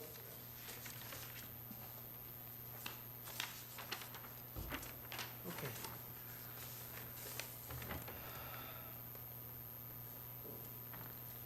Any more information? Mike, you want to introduce on that, or is that? That's it, yes. Okay. All right, staff, board, is any questions of staff? Nope. Okay, at this time, I'd like to invite the applicant to the podium to answer some of our questions and arrest our deepest fears. Larry Polliner, RC Consultants, 617 Arvin Drive, Altamont Springs. I'm the engineer of record. And Here, Larry. what's your pleasure? What's your question? You want to address the parking issues? Well, first I'll back up and answer a question you may have not even thought you had, was on the ponds, why they have a wet pond and a dry pond, and that's because of pollutant loading. Everything goes to the Apopka Basin, and the Water Management District requires that you do, believe it or not, wet ponds are not as efficient as dry ponds, so they do in tandem to make it work to reduce certain Yeah, chemicals. so you have there's the good water and the bad water, right? Something like that. And the one actually percolates and the other one just sits there and evaporates. Correct. Yeah. Correct. Detention and retention. Exactly. Okay. On this one, the reason we have so much parking is the plan is not final. What I do as the engineer is I reverse engineer it. I put on buffers and parking, and then I put a building in the middle. And that's what we basically did, and I got 91 parking spaces. There's not going to be 91. We're going to add a dumpster or two. The way this site's going to pan out, it's a little It shows a dumpster site already, though. So There's one in the back. another That's one? probably not going to be sufficient. And the way this site is going to pan out is a little bit different in that the developer is going to utilize the last parcel of this site, and he's going to specifically use that back parcel and probably wants to have his own dumpster for a site, and for the rest of the site, we'll probably have an additional dumpster somewhere in the middle. We may move the handicapped over to the other side. It's not final. We're not going to end up with 91. There'll probably be a little bit less, because the more parking you build, the more you're going to have to pave. So there's a balance, where he may reduce it down to exactly what he needs. But for now, we just showed what the maximum we could possibly get on the site. So how many units are in here? There's 12. What you see on there is me showing the maximum depth. You'll see it's an odd number. It's like 66-foot depth. It's not going to end up that way. It'll probably be 50, 65 exactly. Architects don't like odd numbers. And your vision is for what kind of businesses to go in here? He's a plumbing contractor, so he'll probably have some of his trucks in the morning. They'll park them. They'll send their guys out with whatever materials they have. They're going to store everything inside the building, send them out. They'll come back at the end of the day. Okay, I was thinking that each little unit would be a business. Oh, as far as the units though in front, Oh, yeah. as an example, I'm doing a lot of these all over, multiple places all over Seminole, Orange, and even Osceola County. A good example is one of my friends actually leases one out, and he does T-shirts. He's a single guy, comes in, prints up T-shirts for schools, and that's all he does. He distributes them out of there. They come and pick up the packages. Another one is he has one that actually has 4 of the bays rented out to a place that distributes tea and coffee to Disney World. So they're just they do storage. But not but retail, what's- not any kind of retail. It's not retail where you come up and say, hey, can I buy something? It has a retail element where if you're a business and you say, hey, I need, 1,000 pounds of coffee, you come to him and they would have it either shipped from him or you could pick it up at that office. So I wouldn't call it retail. I would call it more like a retail warehouse. And what's different from these units from the Park at 429 is the Park at 429 has dock level where the truck pulls up level to the dock and they Yeah, unload. there's no, This is not going to have that type of trip. this is or on a grade. type of, yes, yes. Yeah, these are small roll-up But doors. just seems like if you had, 8 units? 9 units? There's 12. 12 listed 12 here, units? but- So if you look at 91 Not trips a two day, walls, that huh? breaks out to less than 8 trips per unit. There's going to probably be about 10% of the space is going to be office. Very, very small. Each one will have 1 bathroom. At build-out, they may combine a couple of units where there might be 2 people in the entire office. They typically, I'm doing 189,000 square foot up in Seminole County. They just do not generate a lot of traffic. They really, really Do don't. we have something like this in town? Well, the one right It's next to here. it, but no. I it's- believe I don't so, know. Enterprise, Um, that area, there's, Enterprise Lots of probably those, yeah. has, that's heavy industrial. This doesn't allow outside But they have storage. bays It's, what we do, but what happened is, they didn't start out as these type of units. They started out as a shell warehouse. and, right. And then they did interior remodels and cut them up.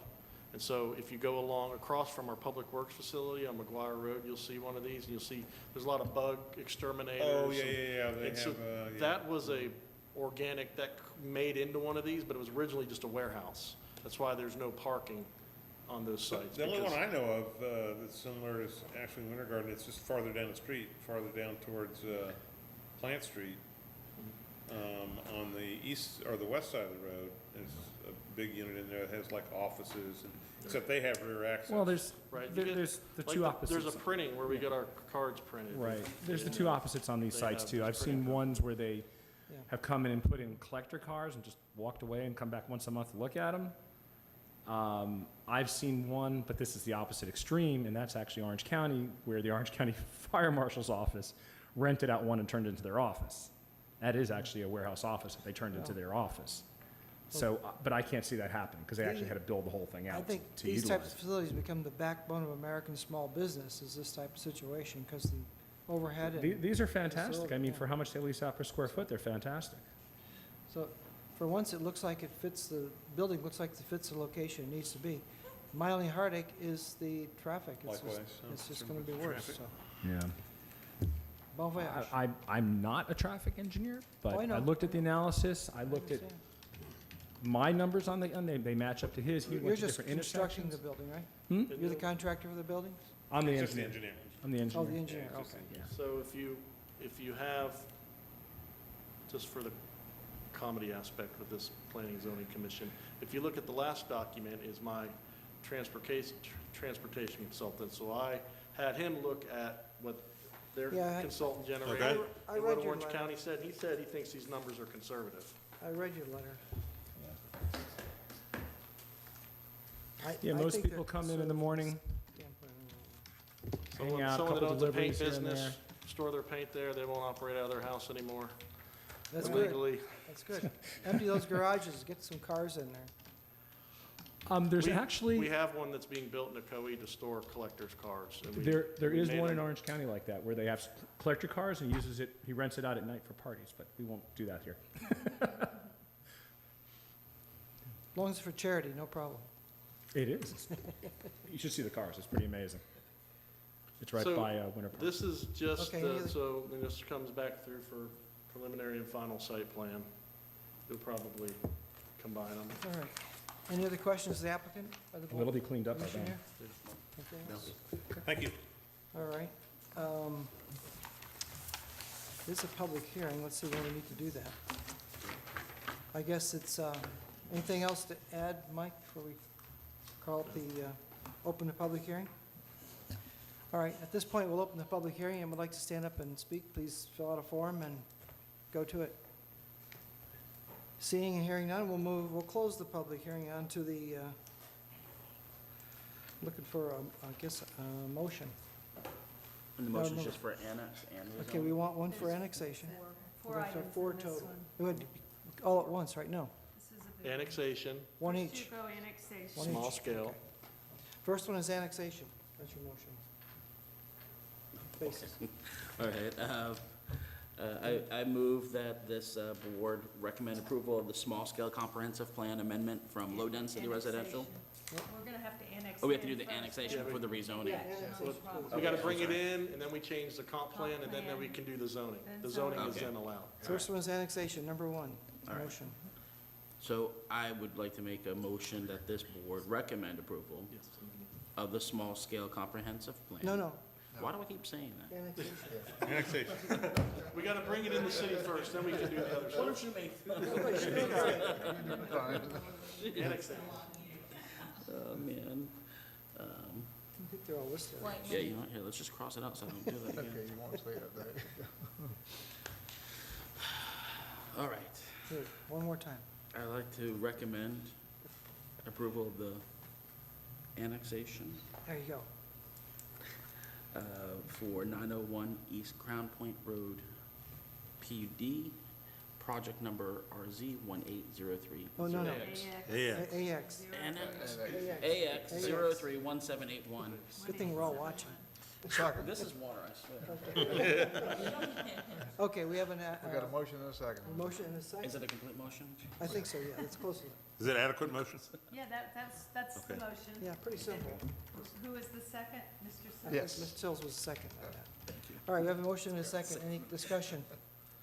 Hearing none, call the question. All those in favor say aye. Aye. I think it was unanimous, I believe. Anyone opposed? Hearing none, okay. On to the next small-scale comprehensive plan motion. I would like Give it a to hint. recommend that the Planning and Zoning Commission, acting as the Land Planning Agency, recommend approval of the small-scale comprehensive plan amendment from low-density residential to light industrial. I'll second that. Okay, we have a motion and a second. Any discussion? Hearing none, we'll call the question. All those in favor of the small-scale comprehensive plan motion, say aye. Aye. Anyone opposed? Hearing none, it's passed. Okay, the next motion is looking for rezoning. Who'd like to do that one?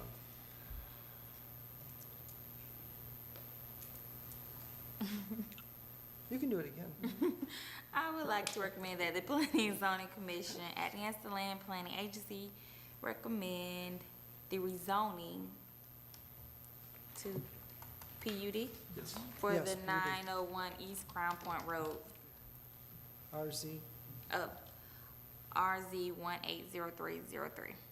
very good. Okay, we have a motion. Do I hear a second? Yes, I'll second that. Any second over here? Mr. Farmer? All right, any discussion? Hearing none, ask the question. All those in favor of the rezoning to the PUD of RZ, say aye. Aye. Anyone opposed? Hearing none, it passed. And the last one, the PUD land use plan. Need a motion to accept that.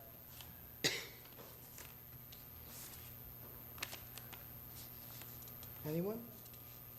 I don't see where that is. Me either. I just see three project numbers up there. What's the fourth one?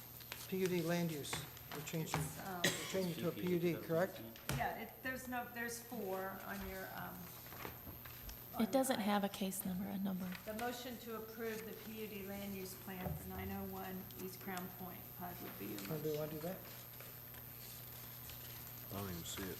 I'm sorry, what is the motion that we need to Okay. be made? To accept the PUD land To use plan approve the land- as amended, I guess, correct? No, it's just to approve. No, I guess the no, land use we already did the amended, so it's just to accept the Just PUD, the PUD land use plan. Yeah. And there's no case number, or?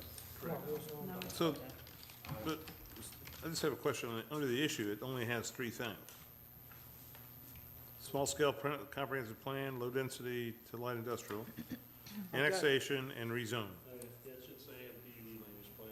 I got in good authority, there's four, so trust me. Yeah. Yeah, it's invisible. It's an invisible ink, all right? And is that case number C3 ride with this, or is that a different case number? So, the same address, I believe same Just the address. land use plan, Yeah, yeah. Just the the land use- Yeah. address, the CPA is your comp plan amendment number. And I don't need to read that if Yeah, I you make the won't motion? need that Okay, one. all You right, just that's all approve I the was motion concerned to about. approve of the So I PUD just need land to, use. right, I'd like to make a motion for this board, that this board accept the PUD for the land use plan for 901 East Crown Point Road. Second? You got a motion and a second, Mr. Sills? All right, any discussion? Hearing and seeing none, call the question. All those in favor, say aye. Aye. Anyone opposed? Hearing none, it's passed. I thank you very much for all that. All right, the next one is Nicole Boulevard. I have a question. Oh, Do we not, regarding this, shall I wait and let you open it or something? To be continued. Yeah. Yeah. yeah. So you have to open it, we advertise it, so you gotta Yeah, you open it open it. and continue it to a date certain. I How think come? that's where I am right now, right? They couldn't, They couldn't make theirs? Yeah. there's a spring that, well, it's a little, it's this out parcel in the middle of a older subdivision, and has a spring running through it, and they just could not make the plan work. In effect, I'll schedule it for P and Z when it's at 80%, knowing by the time we get there, we'll know what it is, and in that time, they could not get it worked out with our drainage reviewers. So it's going to require, well, one of the things he did, and he would not change, is Orange County allows a cul-de-sac with a radius of 35 feet or 35 feet. Our minimum is 42 to 45 foot. So Oh, he was sticking to, well, Orange County lets me do it, and then he put his truck turning analysis on it, and he had to swing to the left, he had to ride on the curb with the to front make wheel of the fire truck, which put the truck over the sidewalk, and we're not, that's just a basic. So, but he has a pond, so he can bubble out, but it would make them have to wall the pond up on one end. The pond's gonna be a public pond, so he was trying not to make a public pond that had a structure, because the stacking system is considered a structure, because now you need for to maintenance. but- maintain it, yeah. Yeah, but those type of systems are real easy. So Public Works said they're fine if he walls it. So just couldn't make it in time, so I was just like, we're not pushing it. Tried, but didn't make it. It's So- like 19 lots. So, My other question is, so with this being, I guess we have to close this. Back to that one, when is that being continued to? the July 10th. July 10th? Yes, Okay, do we need a motion to do this, yes. Yeah, you'll just open up the continue it? public hearing, take a motion to continue it to July Okay. 10th, and then approve Yeah, oh, it. because it's a public hearing, I see that, yeah.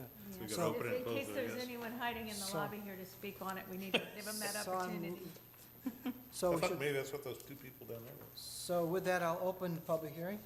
The two people over there, Yeah. they were over they there. were the property owners Yeah. for this last one. Oh, Okay, so public hearing is open, and I guess we'll continue that as well? Yes. Yeah, Okay, we'll just So move since to you've continued it, we've opened it, we've continued it to a date certain. and the date We is don't July have 10th. to re-advertise. Okay, Oh, okay. do we have to make a motion to continue it, or? Yes. Yes, Okay. we'll need a Yeah. motion. I make a motion, we continue the item on Nicole Boulevard subdivision, preliminary final subdivision plan, to be addressed at the July 10th planning and zoning meeting or later. yeah. Okay, so we have a motion, need a second to continue? Second. Okay, I got a motion and a second. All those in favor of continuation, say aye. Aye. Anyone opposed? Hearing none, it's unanimous. It's our last official act. Okay. You can, as I mentioned at the beginning, Oh, you yes, I can need to take do a that. motion I need to one more allow the motion. chairman to give final approval to the minutes after after this larger P and Z dissolves. And then he can go ahead and review them, approve them, and sign off of them in the record, or you cannot, and they'll just stay in the record So- unapproved. I'll make a motion to that effect. If the board presumes that, we'll get a If motion. you don't do anything, then they'll just stay in the record with the no signature. Motion to approve by the chair at some later point, Okay, that made that motion. or vice chair. You want me to say it out? No, I think it's fine. Okay. Isn't it, Kathy? I'm sorry? You need that motion restated Yes. about the Okay. chairman at some future All right, date? I'll make a motion that the chairman, Or vice Mr. chair, McKee, who's over here. be Okay, empowered to review and approve the minutes of this meeting when they're generated. Since the minutes of current this- planning and zoning board will not be in existence at which that is time. May 30th, 2018, Yeah, the minutes of that meeting. Okay, minutes of that meeting. do I hear a second? Second. Okay, we got a second. Is there any discussion? Yes. Okay. So did we shrink down? Yeah, Okay. And it's a whole new board? yeah, everybody's going, as of tomorrow, this board is From what I dissolved. understand, this board is dissolved as of the end of this Tomorrow, meeting yes, tonight. May As of 31st. Tomorrow, okay. Okay. So if you'd like to apply, I guess contact your, Too late, it's too late. had to be in by last Friday. Oh, was it? Yeah. I'd say still contact your commissioner. So what we did was, we gave the commission all the current Planning and Zoning Commission members, all the current Board of Adjustment members, and then the clerk, from time to time, receives applications for people that want to join the board if they designated Board of Adjustment or Planning and Zoning. Those applications were provided to all the commissioners, and they had to nominate, they each nominate two people. Two, yeah, From should have been whatever they used for their criteria or whatever they came up with. So- Okay, Can we get a copy of the final resolution? I think It it's was on, passed. Of course, yeah, yeah, I yeah. think it's on It's the, not, it's not on the, It, no, It's on the because there was, some changes, the commission, took out the owner of real property.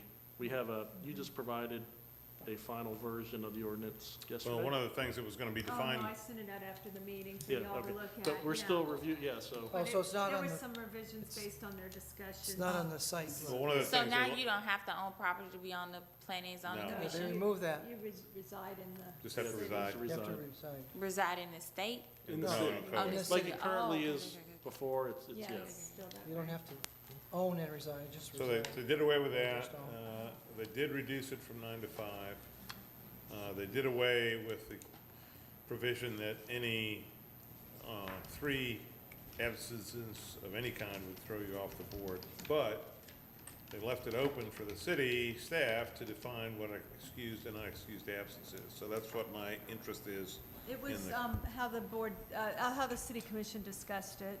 It was to alert the clerk prior to the meeting that you were not gonna be there. So there's Yeah. no change from what we've had. Pretty much. That didn't change. Other than there's three in a year? unexcused, right? Yeah, so Unexcused 3 in a year. unexcused. And then Oh, it'll and come to the term commission, limits. and the commission will kind of make a, No, doesn't come here. no, not this commission, Yeah. Yeah. to the elected commission. And No. term limits were established, From 2 what I 3-year understood. Two terms. 3-year terms. Two You were 3-year there the terms. same night. But that starts on the new commission, not on the old commission, All right, right? okay. Okay. With As that, It starts on the new P and Z. Yeah, new Right, P&Z. right, and they'll have to stagger terms. Yeah, they'll have to be. Oh, there's So- also a so term what- limits, right? What will Wasn't that- happen is, you know, some will be, some, and how that's chosen will be discussed at the meeting, but of the 5 members, some will have a 3-year term, some will have a 2-year term. But the 2-year term doesn't count towards the 2 3-year terms. think I've got another So year someone may left. be able to get 8, I got another year left on my 8, commission. years, yeah, the other- so it's, So you ended up with sort of the worst of both worlds. Well, You didn't change the attendance rules really, and now you reduce it from 9 to 5. yeah, you got 5. Your whole rationale was lack of ability to generate a quorum, so how do you think that Three improved members it? will be a You know, quorum. And of all the Mr. boards, Keither, so you're saying 20% of the cities and the counties in the state of Florida are run bad, their P and Zs run bad? I mean, I'm No, not I'm gonna, just I'm looking not for gonna answer that why this question. was an improvement. I feel that's a personal attack, and I'm not gonna answer that question. I'm not attacking, I'm asking for why it's an Yes, you improvement. did, I felt you attacked me. You said that was my rationale, and it didn't achieve. I'm not answering that question, don't need to. I don't think I said it that I'm way. a staff member, I presented an ordinance, and the ordinance, some of it passed, some of it didn't. That's the Well- answer to my question. I entirely resent the whole proposal. I don't know where it came from. If it came from the city manager, I guess that's his idea, but I just think it's a disservice to the city. And at this point, I hereby resign from this thing. I was going to do it anyway, but I resign. I wouldn't even consider coming back and serve on this board. I doubt if I'll serve on any commission or board in the city again, and I'll do everything I can to make your guys' life miserable. In the meantime, it's not the critic who counts, not the man who points out how the strong man stumbles or where the doer of deeds could have done them better. The credit belongs to the man who's actually in the arena, whose face is marred by dust and sweat and blood, who strives valiantly, who errs and comes short again and again, because there's not effort without error and shortcomings, but who does exactly strive to do the deed, who knows the great enthusiasm, the great devotion, who spends himself in a worthy cause, who at the best knows in the end of the triumph of high achievement, and who at the worst, if he fails, at least he fails by daring greatly. So that in his place shall never be with those cold and timid souls who neither know victory nor defeat. And that ends my 25-year career with this outfit, and good luck. I'd like to make one statement for the record, and that is that none of my statements were meant as a personal attack on Mr. Rumor, as he interpreted them. We need someone to take over the chair, he resigned. Okay, They need the vice chair. I'm the vice chair, so I have the chair. So you'll be looking at the minutes for the approval. So, okay, all right. Are there any other questions? We have some other material at the end of this with the calendar and whatnot. Do I Any still other sign questions these or about not? that? Do I still sign those or not? I'll let guess you so. sign them. You want, yeah, we can go over the projects. Is your meeting. I really only had one question myself, and that was, my recollection of what we did, I may have missed a meeting or two, but my recollection of what we did on the southwest corner of Colonial and McGuire was a lot smaller scale than the land clearing that I Okay, see. good question. So there was, as part of the settlement agreement between the city and the property owner and the developer of the little corner, somewhere how it was negotiated to clean that site up, to get rid of the blight look, because what you had were landscape islands overgrown. So they just mass cleared the site. They will develop that corner. But they did that in order to clean, that was part of the liens, were code enforcement issues for high grass and high weeds. So they're only gonna develop that corner right now, that approved site plan you see. But a part of the settlement agreement is they agreed to clear the site and make it look a lot more. So there's no plan for any of the rest of that right now? No, there's not. Now, part of the settlement agreement, there is sort of a master plan that was adopted with it. So he could say, he could go out and market it. And it had the buildings up on the McGuire and 50, like the top one overlay. But it also had some other buildings in there. And so he's able to market the site based off that plan. So that was part of the settlement agreement. Pay the $1 million+ and mass clean up the site to make it look better and So more now is he presentable. gonna maintain it now that he's done? Yes, that? that's, Okay. yeah, that's, Okay. they'll hydro seed it. Any other questions somebody has? Plans coming But along? that's gonna be like a doctor's building or a doctor's office out on the, So what happened is, when the two buildings, so he had 14,000 square foot of retail, restaurant, office space in two buildings. In the time it took, so initially, when he proposed it, it had the Tijuana Flats, and it had an Orlando Health on the other side, urgent care.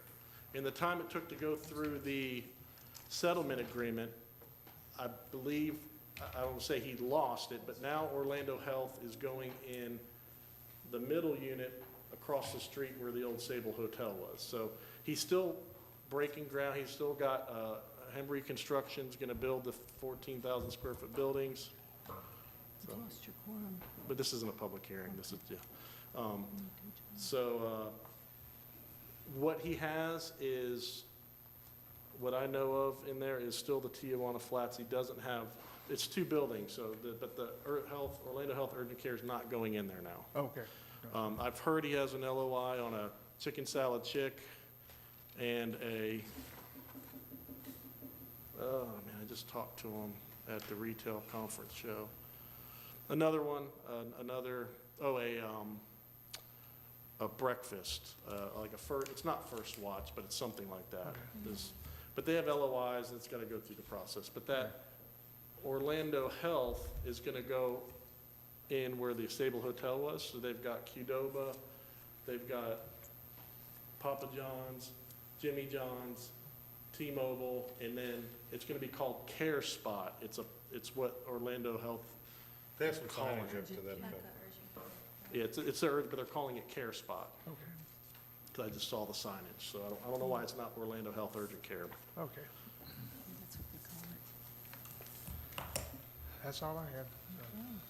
Okay, hear a motion to adjourn? Well, you're adjourned. Make a You're motion at to adjourn. quorum. Adjourn. We You're don't have a done. quorum. You're out of quorum. Okay, The meeting is done. all right. I just want to make sure I do these documents right. Kathy, somebody want to give me a hand with this? I got to cross out Rob's name, I guess.